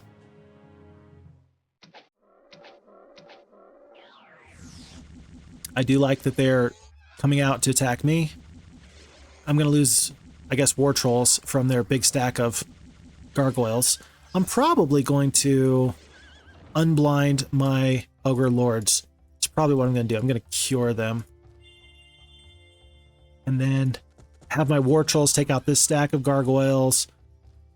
And my orcs chieftains will take out that stack there. And that way they're not going to get one additional round of combat. Okay. Okay. And we need to pop in here. Okay. That's a little sad and a little frustrating. There's Castor again. I really was hoping that there would be a tower, another set of dragons, but there's just not. So all the dragons that are on the map right now are these 5. 5 dragons there. But in this town, in my control, there is also 4 here. 5 red dragons, 4 black dragons. And then as soon as I can, I'm going to resupply and pick up phoenixes, and then I'll just be able to charge through. Let's get Luna back to the front. She needs to get to this town, and she's not going to get unstuck from there until I tell her it's fine to go forth and try and win. Mermaid, that's new in the Price of Loyalty campaign. And somehow these troops have ended up being useful all the same. We'll send Agar back up. Rialdo is going to take a step out because Carlon will step in soon. I meant to pick up the orcs there before I came in. I will spend the money to upgrade them. And then I don't want to give them extra troops if I don't have to. How much gold do I have, though? I got plenty of gold. Plus the 100 ore. I got 100 ore. Yeah, I should just purchase all the troops here. It's more important to me that they just don't get free troops. We're going to have to dismiss the peasants and dismiss the 3 archers. But everything else will fit in here just fine. And maybe even we can defeat Dawn. Probably not Crota, but maybe Dawn. We'll see about Elk's Head, about what we do there or not. Before I do anything else, I'm going to need the sulfur. Let's trade while we still have as many of these active marketplaces as possible. That's 10 sulfur. That will get me all the black dragons. I'm not going to be able to get another dragon tower. It's just too much sulfur, and I just don't have this one sulfur mine. That's, again, because that's the only sulfur mine on the map, and that's very interesting design. I love that design because you have 2 choices. Get that one sulfur mine and potentially use that to snowball the game, or get enough marketplaces that you can trade effectively to get sulfur and then move forward in that way. And both are tough choices for AI or player to make. I don't think that anybody needs to be sad about that, especially since chances are for yellow, red, who started off with this town, probably got that sulfur mine first. Chances are they got that sulfur mine first. And so that's probably why we only see 1 dragon tower there, which very interesting. Just again, level design, scenario design, well played. Well played. Okay. Yeah. Pushing forward. So they got Flint, Dawn, this town with Tyros going down next turn. Luna is popping through and resupplying here.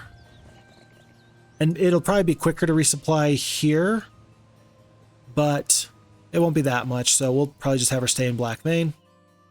And if I can get 7 or 8 black dragons, I think we'll be solid. So let's hop in this town. Let's have Ranlu figure out what he wants to do. I think he's just got all these extra random troops here. Yeah, like unicorns and these. He's just going to hang around.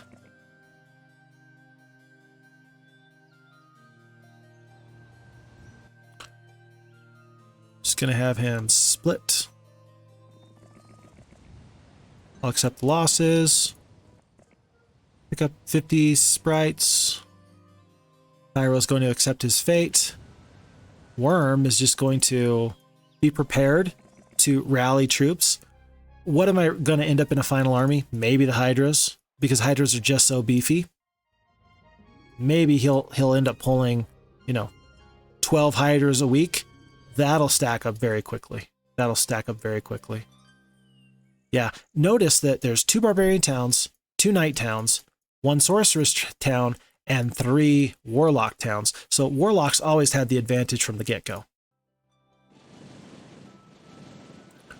Okay. I think we got this beat. It's just going to take us a little bit of time, and that's okay. This is the mermaid. Let's step on the mermaid. The magical, soothing beauty of the mermaids reaches you and your crew just for a moment. You forget your worries and bask in the beauty of the moment. The mermaid's charms bless you with increased luck for your next combat. Very nice. Absolutely wonderful. I like to check the corners just to see if there's any other things to get. Agar's not really doing anything for me. I would like to pick up one more seafaring hero. And again, because I know I've spent 30 wood buying boats, but if we find something on the high seas that is useful, it'll feel very useful, very worth it. A small investment, especially considering that you can find flotsam, and that can be 5 to 10 wood at any given moment. Okay, forced to suffer a bitter defeat. Maybe we can make it even more bitter for them, though.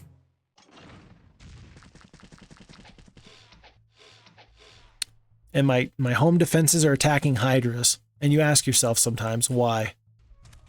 Like, why? The Orc Chieftains have taken so much attention in this game. It's very, very interesting. Next turn, the Griffins are going to cover up these war trolls. I better figure out what to do. If I can concentrate all my firepower on these dragons, I might be able to kill one whole dragon. We're going to give it a shot. We're going to do our absolute darndest to kill one whole dragon. What's the likelihood? Very low. Very, very low. But we're going to give it a shot. 88 hit points left. We got like 50 to go. 56. If the towers had just helped a little bit. One red dragon perishes. You have to take your victories where you can. And we're going to kill one or two of your griffins for good measure. Oh. Terrific. All right. That feels so very worth it. Am I petty? Oh, I'm so petty. But you know what? Petty is good. All right. I'm not sure where yellow's going to go from here. I'm guessing that they're going to try and get here. Interesting that they just kind of gave up on all this other opportunity. They just decided, yeah, 4 castles is better than 3. And if you say so, I will let you think that all day. We spot a buoy. Your men spot the navigational buoy. Buoy? Boy? I think it's buoy. Confirming that you are on course and increasing their morale. Check the corner here. For our troubles, we get 10 wood. That pays for the boat. Another 5 wood. And then I'm actually going to... I am going to send over the phoenixes I can, because if things go wrong, it'll be very, very important for me to just get troops over now. And so we're not going to have Halon drop troops. We're going to send everything over we can here. And actually, I should have purchased everything else that was in there. So Ranlu is also going to go in here. We're going to do like one more little thing here. Purchase. Already purchased. Okay. Trade. And all of our hopes and dreams will go with Halon the Wizard.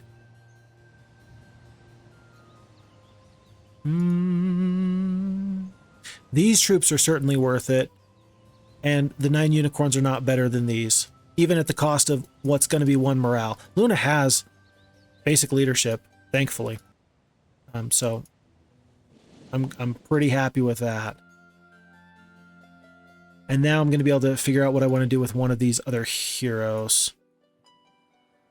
Because I don't think I need Ranlu and Carlon. So we're going to take here. Carlon's going to go back. And am I going to put one more hero on the ocean? I think so. I don't have much else to do up here. Can Croto reach here? He might be able to. At this point, do I let this town go? I think I do. I think I recruit all the war trolls just because I don't want him to have the war trolls. And I recruit the Orc Chieftains because those might come back to bite me later. But I'm not worried about anything else, even the Ogre Lords. For 6,000 gold, I'll have 900 left. Nope, I gotta save a little bit of troops. The practice of purchasing troops so the enemy can't have them, at this point is probably not the right play. And it's for this reason. Once I get dragons, which is the plan, once I get my phoenixes in this army, which is the plan, I'm not going to be bothered by lower level creatures nearly so much. It's going to be this fight with Croto, and then I should be able to roll through all these other heroes. I guess it means that I'm not going to have to worry as much, but it's just not my priority. You did what?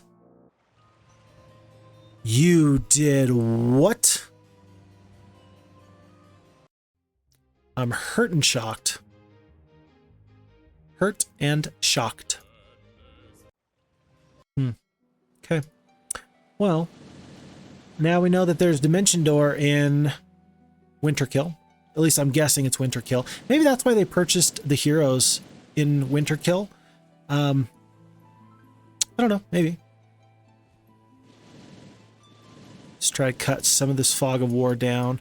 Thankfully, you can't Dimension Door right on top of me in a boat. That would be the most amazing play ever. If you were right here on the side and you Dimension Doored right onto the boat, and then you just steal the boat from them. Like, you know, you'd have to defeat the hero, but you're like, boarding party.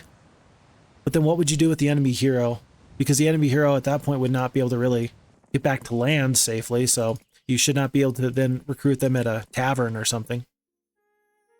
Just little things to think about. It's time for the boars to go. They're done. They did good. Maybe, I don't know. I wasn't keeping track.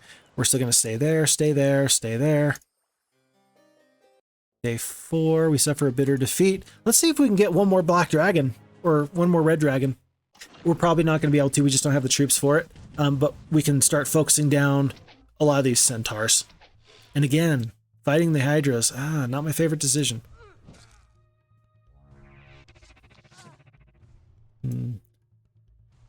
At this point, I'm just going to hit Q. I've done what I could. And again, we need one more week's worth of black dragons to really be able to push. So start saving some gold. Oh, I forgot.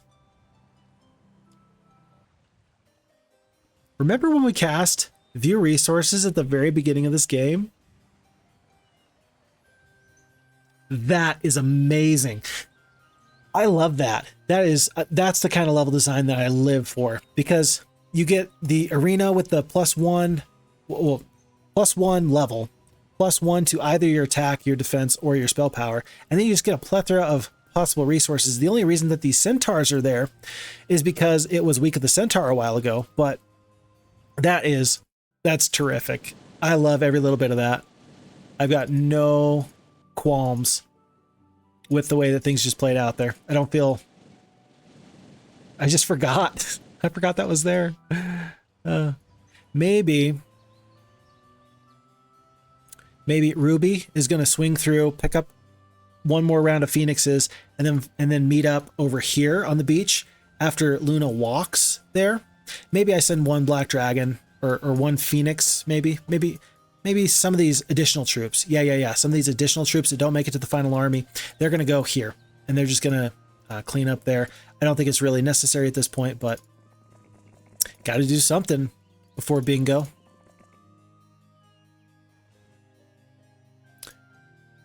We're waiting. Once I get to day 7, we'll be fine. Let's just float around here. 2 artifacts even. They're not great. Cord of wood for a +1 wood per day. Not that great. The watch to increase the effectiveness of your hypnotize spells. Not that great. But it's just like a fun little Easter egg. One of my all-time favorite games is Heroes of Might and Magic, of course. But another one that is a favorite is in the RTS genre is Warcraft 1, 2, and 3. And Warcraft 3 was amazing because you had so many wonderful opportunities to get Easter eggs, whether it was artifacts or whether it was just interesting points of interest on the map. And that flavor was just delightful. Absolutely terrific. If you're interested in some of the Easter eggs that you can find in a video game, I think that Warcraft 3 did it incredibly well. And so if you're interested in seeing something on that, I would recommend you check out Abel Hawk. He did a wonderful series on all of the possible Easter eggs that you could find in Warcraft 3. I don't love leaving any of these troops in favor of unicorns at this time. I think what I'm going to do is this. We're going to have Luna take... Should I have Luna take one more step out? Probably not. Let's just have Halon go over this way. And then when Ruby comes back with more phoenixes, make sure that she brings the unicorns, because that's going to be useful. 37 druids is way better than 16 war trolls.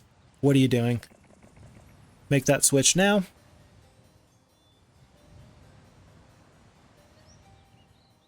And so we're going to have troops of 2 alignments. Yeah, and we're not going to take the swordsman or the pikeman with us. And 5 attack skill, 3 attack skill, and then the orc chieftains are not as good with their 4 defense as they are with these grand elves. So we might even leave the ogre lords at home in favor of a whole ton of hydras. We just don't know yet, and that's okay. And that's okay. Ranlu is going to die valiantly. Carlon's going to stay put. And then next turn, a lot of action is going to happen very, very quickly. So let's make that happen. Okay. And first things first. Well, these are all the ogre lords we're going to get. The black dragons are going to be better than that. We're going to need additional sulfur. Let's trade for it now. That'll get us 7 black dragons. We may get the hydras. There's no other creatures I'm going to get here, though. Ruby is a little bit out of position to do a very smooth handoff, but she will move as quickly as she can. If Carlon had summoned boat, I would have someone scuttle a boat somewhere and press on. Like Castor, I'd probably have Castor land and then just get out of town. Okay. Halon, though, he's going to go over there, pick up some additional resources, and I got to see what that sign says. Flavor text is my favorite thing in the world. We're going to make Dawn waste her time and run past me there. Luna has got her... Whoa. She has her 7 dragons. And is there anything else she's going to want to get?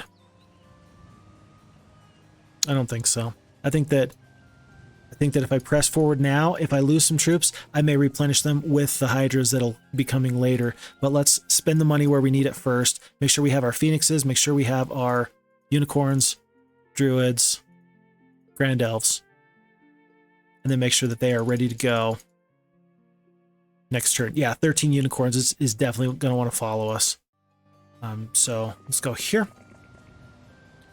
And so now that all those troops have been purchased, we have 10k left. Let's just get hydras just in case and start them transitioning to the front lines. Okay, we do lose Ranlu. There's another dimension. No, that's a town portal. Town portal. So, and I made that mistake once before. Was it a town portal or a dimension door that was used earlier? I don't know the answer. I do not know the answer. It would make sense to me that it was a town portal and not a dimension door, but sometimes my eyes play tricks on me. Carlon's just going to hang out at home. Then we're going to meet up there with more troops. We're going to land. And Luna is pressing forward. And we'll pick up just things that are right on the way, but we're not going to spend too much time doing extra things. Let's just make sure we don't let the enemy backdoor us now. How about? They're not pressing into our sorceress town, which bodes very well for us. And because they've explored this territory, they already know, oh gosh, Luna's coming. Yep, she's coming. We have turned the tides. And you do have a throng of griffins and a horde of your hydras, but I think that with 7 black dragons, I'm feeling much more confident in my ability to take you out. And plus, as an insurance policy, I do have my Armageddon. If things are going poorly, I will not hesitate to lose every other troop except for my black dragons. So I will protect the black dragons above all else. I cannot, unfortunately, pick up that sign. I don't like that. I wonder what it says. I may have to go into the map editor later just to find out what that sign says. And if it says something like, what are you doing here? I'll know that there's some cheeky individuals. Very cheeky indeed. It'll probably, actually, I hope it tells us who the map level designer was. I think that'd be a very interesting way of kind of putting their initials on a map without changing the gameplay at all. The centaurs want to run, I will let them. And let's just pick up these free resources. I'm glad we explored pretty much the whole map. Nothing there, I hope. And if there is something there, I guess Castor will find it. Suboptimal, but let's be thorough. Then, which one is Croto? Croto's right there. I do need to make sure that I don't engage him until I get my additional phoenixes. I'm not saying that he's going to beat me, but I don't want to give him the chance. I don't want to even make it close. One more treasure chest. Sea chest, excuse me. Alright. We will fight the paladin. We will pick our endless cord of wood, and we will do the same with this artifact here as well. We are pressing forward. If worse comes to worse, we'll have 26 hydras in the rear. We might as well pick up the ogre lords as well. Oh shoot, and the gargoyles, why not? Press on over. And so long as Croto does not reach me this turn, I'll feel okay. If he does have Dimension Door, he sure could, though. He does not. Let's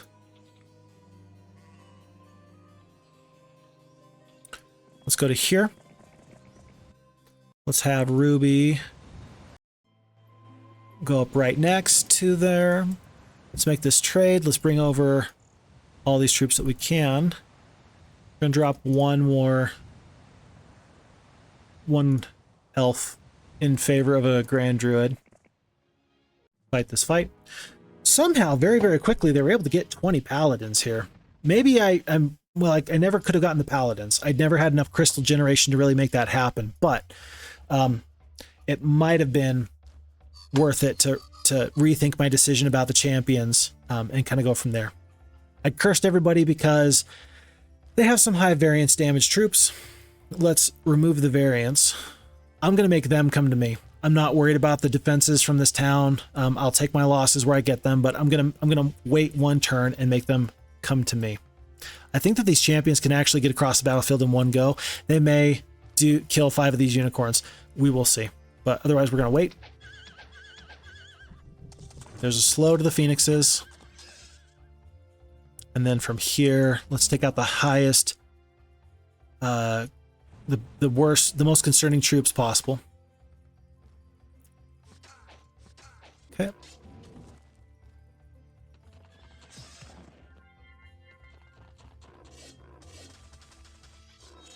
Oh, do not make me lose a black dragon. Do not do that. If I had a slow, let's see. The dragons are going to be able to get out of there, but I'm a little scared. I don't love what just happened there. We're going to get the phoenixes are going to be really slow. Let's see. 5 to 8. We might kill all of them. Dragons are going to back out of there. Grand elves are going to take out the next biggest threat. They keep focusing in on these phoenixes, probably because they're the highest value troop that can be affected by magic. We're going to put the phoenixes into a preparatory step.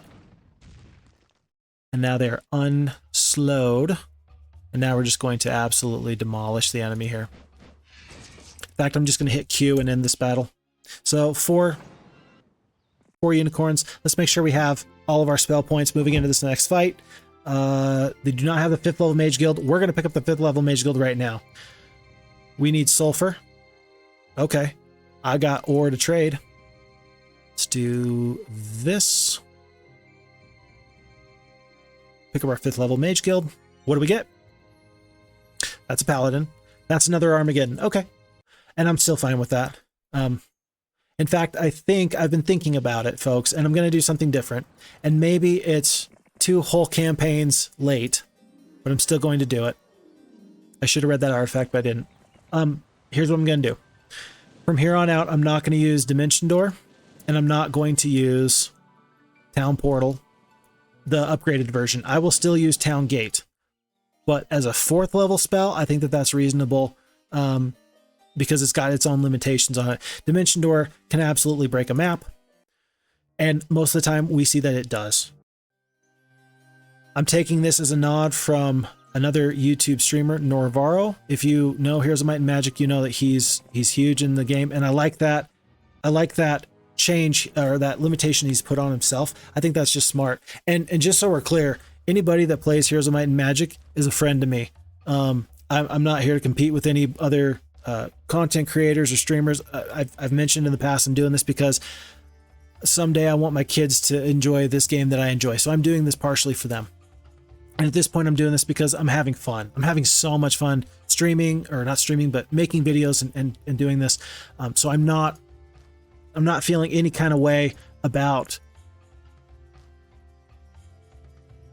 you know, some kind of fight. Go watch his stuff. He does great stuff. He does Heroes 3 content. He does Heroes 4 content. I like what he does, and you might enjoy it too. And so I'm specifically taking a page out of his book because I think that adds a certain challenge that otherwise you might miss out on, because then you're literally rolling the dice, and if you get Dimension Door, great, the map is super easy for you. If you don't get Dimension Door, oh my goodness, you're sunk. And I think that adds an element to the game that is critically important. The caveat there is, of course, this: if the enemy starts using Dimension Door, if the enemy starts using Town Portal, then you're allowed to start using those spells. But otherwise, that's just a limitation I'm going to put on myself moving forward. Just so that way I have to win fights without that less than exciting point. So 310 centaurs is a lot of centaurs. I'm not going to fly across the battlefield. I'm not going to let them hit me first. If I can disable the centaurs, I will. I'm probably going to wait a turn on a spell, make the enemy fly to me. Hold on. No. Stop. Look, watch.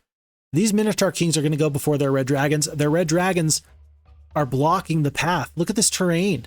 I can freely attack these centaurs without worry from retribution from the Centaur Kings.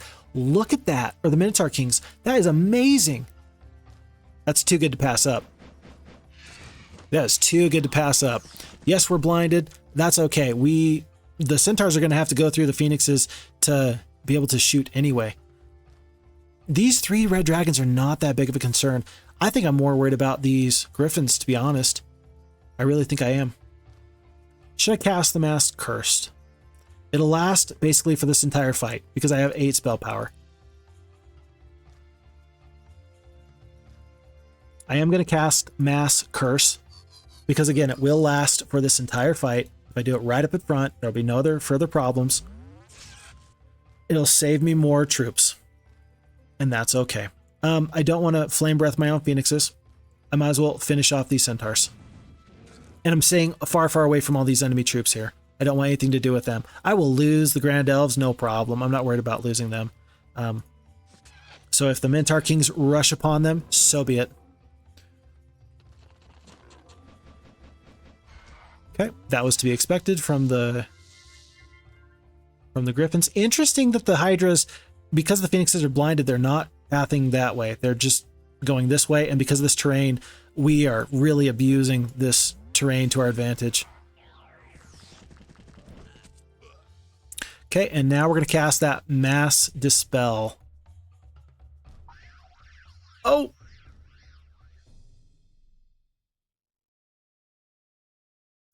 I needed to cast Mass Cure. I think I have Mass Cure as well, by the way. So that Mass Curse spell I just did, I just canceled that out, but I got rid of 2 blinds on my units. That was not what I intended. But that's what happened. Oh boy. Let's work on these dragons. I hope that these Minotaur Kings choose to stick on these Grand Elves. I'm going to skip them. Maybe they will, maybe they won't. But and they can go 1, 2, 3, 4, 5, 6. They can get into these Greater Druids. I'm going to stick on these Griffins, and hopefully I save myself a little bit of grief. 2 times those Hydras have gotten morale. That's very interesting. I think I might want to slow. I might want to slow down these. Yeah, that was the mass cure. That's what I really wanted, by the way, just in case. How many spell points do you have left? You have 18? That's all you have, huh? I feel like if I slow the Minotaur Kings that they are going to just get dispelled or cured.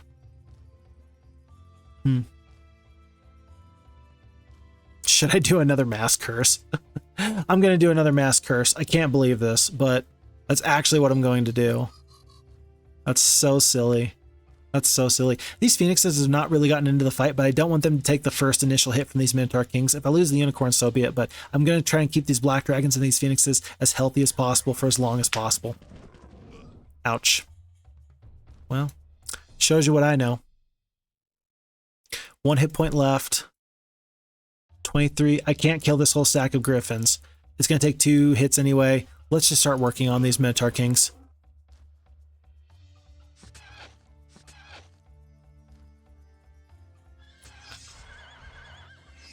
Okay. Brings the Hydras down. Good. Good.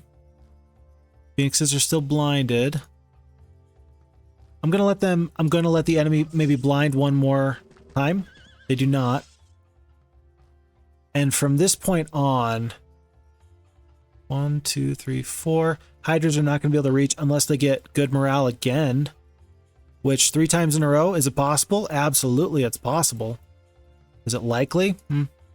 9 spell points left. Let's not be hasty. I do want to Disrupting Ray. Well, which is going to be better? Disrupting Ray? I don't have Disrupting Ray. Never mind. Let's blind their Hydras. That's going to make them lose that spell that they just cast this turn anyway. Even if they dispel next turn, it'll still be better off for me. Which they did.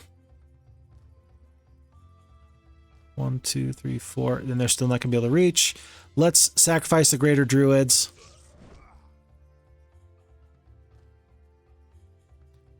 Let's blind again. Let's blind again. All we have to do is win this fight. That's all we've got to do. Nothing else really matters. Once we win this fight, we'll be in good position to carry this game for the rest of the way, because I don't know what the enemy has at this point, but it's not going to be enough. How many turns left on the blind? 5 there, 6 there.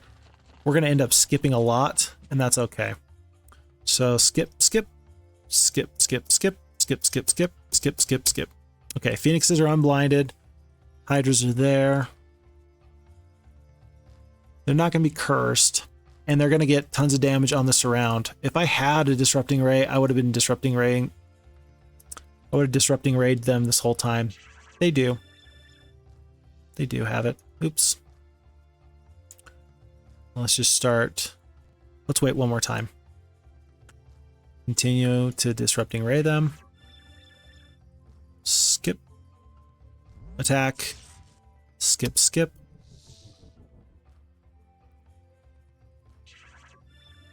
Attack. Skip, skip, skip.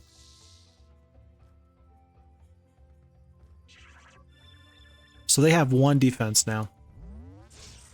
I am doing 7. I'm doing 170% bonus damage with my Black Dragons. I'm doing 150% bonus damage with my Phoenixes. 100% bonus damage with my Greater Druids. 130% bonus damage with my Unicorns. That's pretty good. We're still going to stay out of the way and make them press into me just a little bit more. Well, there you go. And now we're just going to kind of finish them off with a curse. Should we wait? I think we wait. One more turn. We'll sacrifice the Unicorns. Unless they get good morale again. In which case the Phoenixes need to move 1 out of the way. Okay. And now with 11 spell points, what do we do? I could steel skin my phoenixes.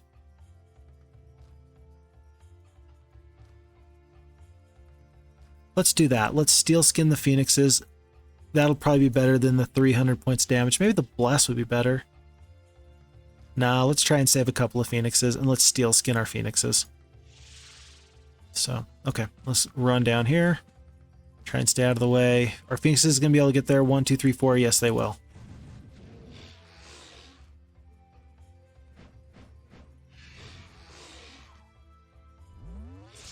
Oh my gosh. Okay, before we do anything else, that was a mistake, by the way. Oh my gosh. This is going to be very boring, but we're going to have to use the Greater Druid's very fast speed to whittle these Hydras down. I can't keep losing troops like this. I just can't, or else I will totally lose the game. I will totally lose the game.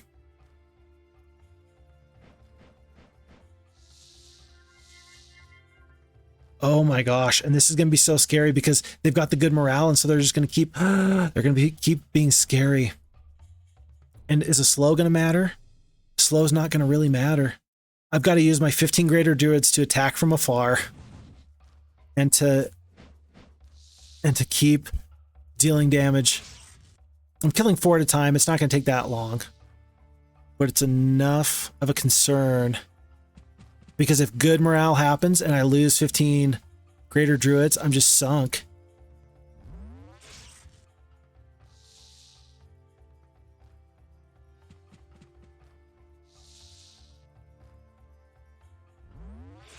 This is crazy.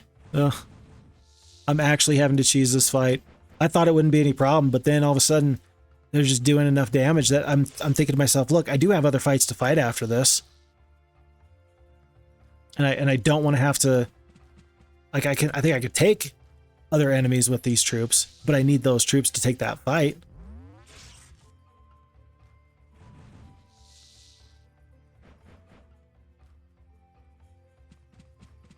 I'm a little bit embarrassed. Okay. Skip, skip, skip. If you are doing this, by the way, like if you're playing against a real person, like a friend, you're probably not friends anymore after you do this, because they're just mad, because they're saying, you know, I'm going to keep doing this fight. I'm not going to let you, you know, convince me that I shouldn't keep trying, because hey, if the Hydras are, if they have additional morale, they're good to go. For the first time in this entire campaign, my Greater Druids are now out of shots. They can only do melee damage. I'm not going to make them do that. I'm going to save that for later. And somehow we've gotten to this point where we have 17 Hydras left. We're going to kill 2 to 3 and then maybe a few more there. We're going to skip one more time. And then we're going to get all of our troops to fight all at once. We're going to stone skin our phoenixes, make them do 30% reduced damage. And then we're just going to start eating hits. This is so not fun. I'm going to save the druids. They're going to be useful later, but right now their damage is not going to be enough to really matter.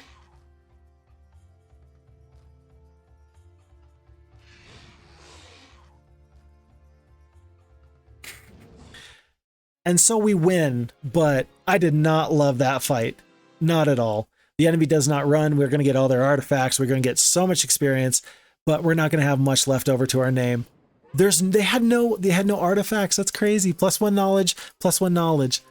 Oh my word. Okay, so we have Dawn and a couple of other possibilities. I need whatever troops I can get to come to the front. Halon, I need you back yesterday. Okay. We're going to play this smart at this point. There's no need to rush. And there's no need to do anything crazy. We're going to wait, and as the boat drives by, we're going to pick up the last little bit of the dragons that we're going to need. I guess Ruby is going to go down here and pick up one more bit of phoenixes, and then we're just going to finish off the battle that way. The battle's been won. We're just being smart about this. We're being not cautious, but careful. Sleep there. Back in position there. Go to right here. And then wait, move. And then wait. Okay, new day, new week. Vampires are back in action. Why they always pop up right there, I don't know. But we can reach. Let's give all these troops. And actually at this point, 72 battle dwarves and the sprites are actually probably the best troops I can give over. We'll send over all these minus the peasants. Ruby will continue on her way so she can resupply. Halon will go to make sure that he can resupply. I think we have enough. We still need more sulfur. We'll trade for that. This has been such a fun scenario, and it's been very messy. It's been very messy, and I'm still just fine with it. Wait, do we have one more dragon? Let's pick up. Here. Every little bit helps. Oh. We're gonna get rid of the war trolls, and that's gonna be all that is. Okay. He's asleep. Carlon's asleep. Halon's got to get to here. And then Luna's just gonna hang out for one more turn.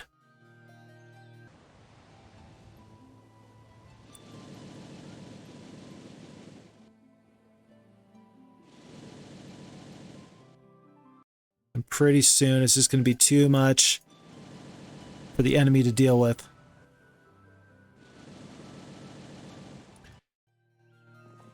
How soon? Right now. Right here and right now. Phoenixes will go in that final slot. Oh.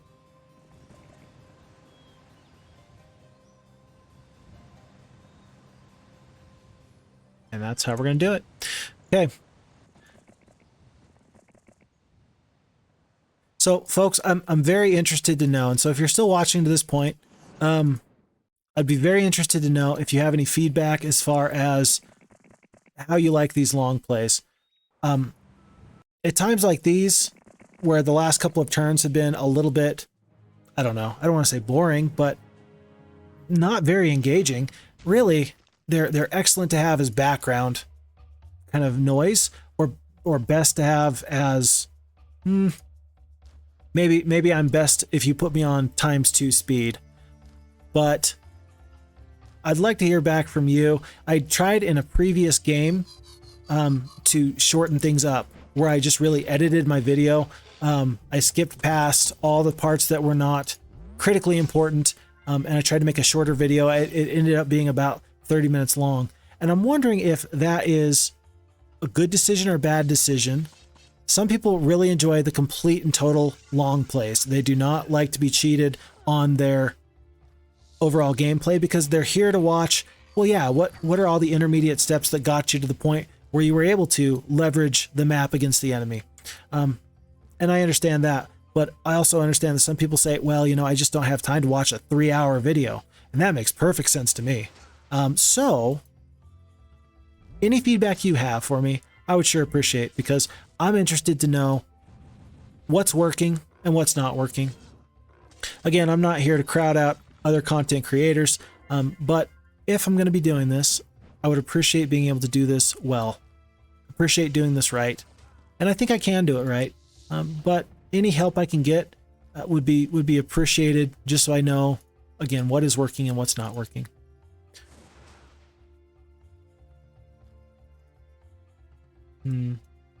At this point, I'm just going to hit Q and let the battle auto-resolve. We'll take the leadership. Pathfinding ended up being very useless this game. They did not really build more to the Mage Guild, but they did recruit the cavalries and the paladins, so they filled out that town a little bit more. I've got 84 spell points. I think that's enough to finish off this fight. Sleep here, sleep here. It's all Luna for the rest of this game. I don't believe that Jem is going to be able to backdoor and take that castle here. I'm certainly not going to allow her to try, though. She's fled. And then the final heroes are just sitting in their town. We will sit here at the crossroads, and we will decide where we want to go next. They decide not to venture forth. We will finish that fight there. And we will finish this fight here. And yellow player has been vanquished. Alrighty. That was exciting to me. As you can tell, I'm a little bit hoarse. That was a lot longer of a game than I planned on, but that was a well done scenario. That was very intriguing. I appreciated the brain power I had to put into those decisions, especially early on. And I really think that every decision I made pushed me in the right direction. Don't worry, I haven't forgotten. I'm going to put the lightning bolt counter up here, and I'll put the heroes purchase up here.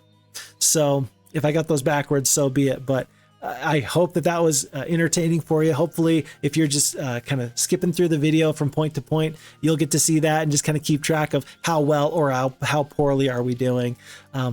This has been a long playthrough, for better or for worse.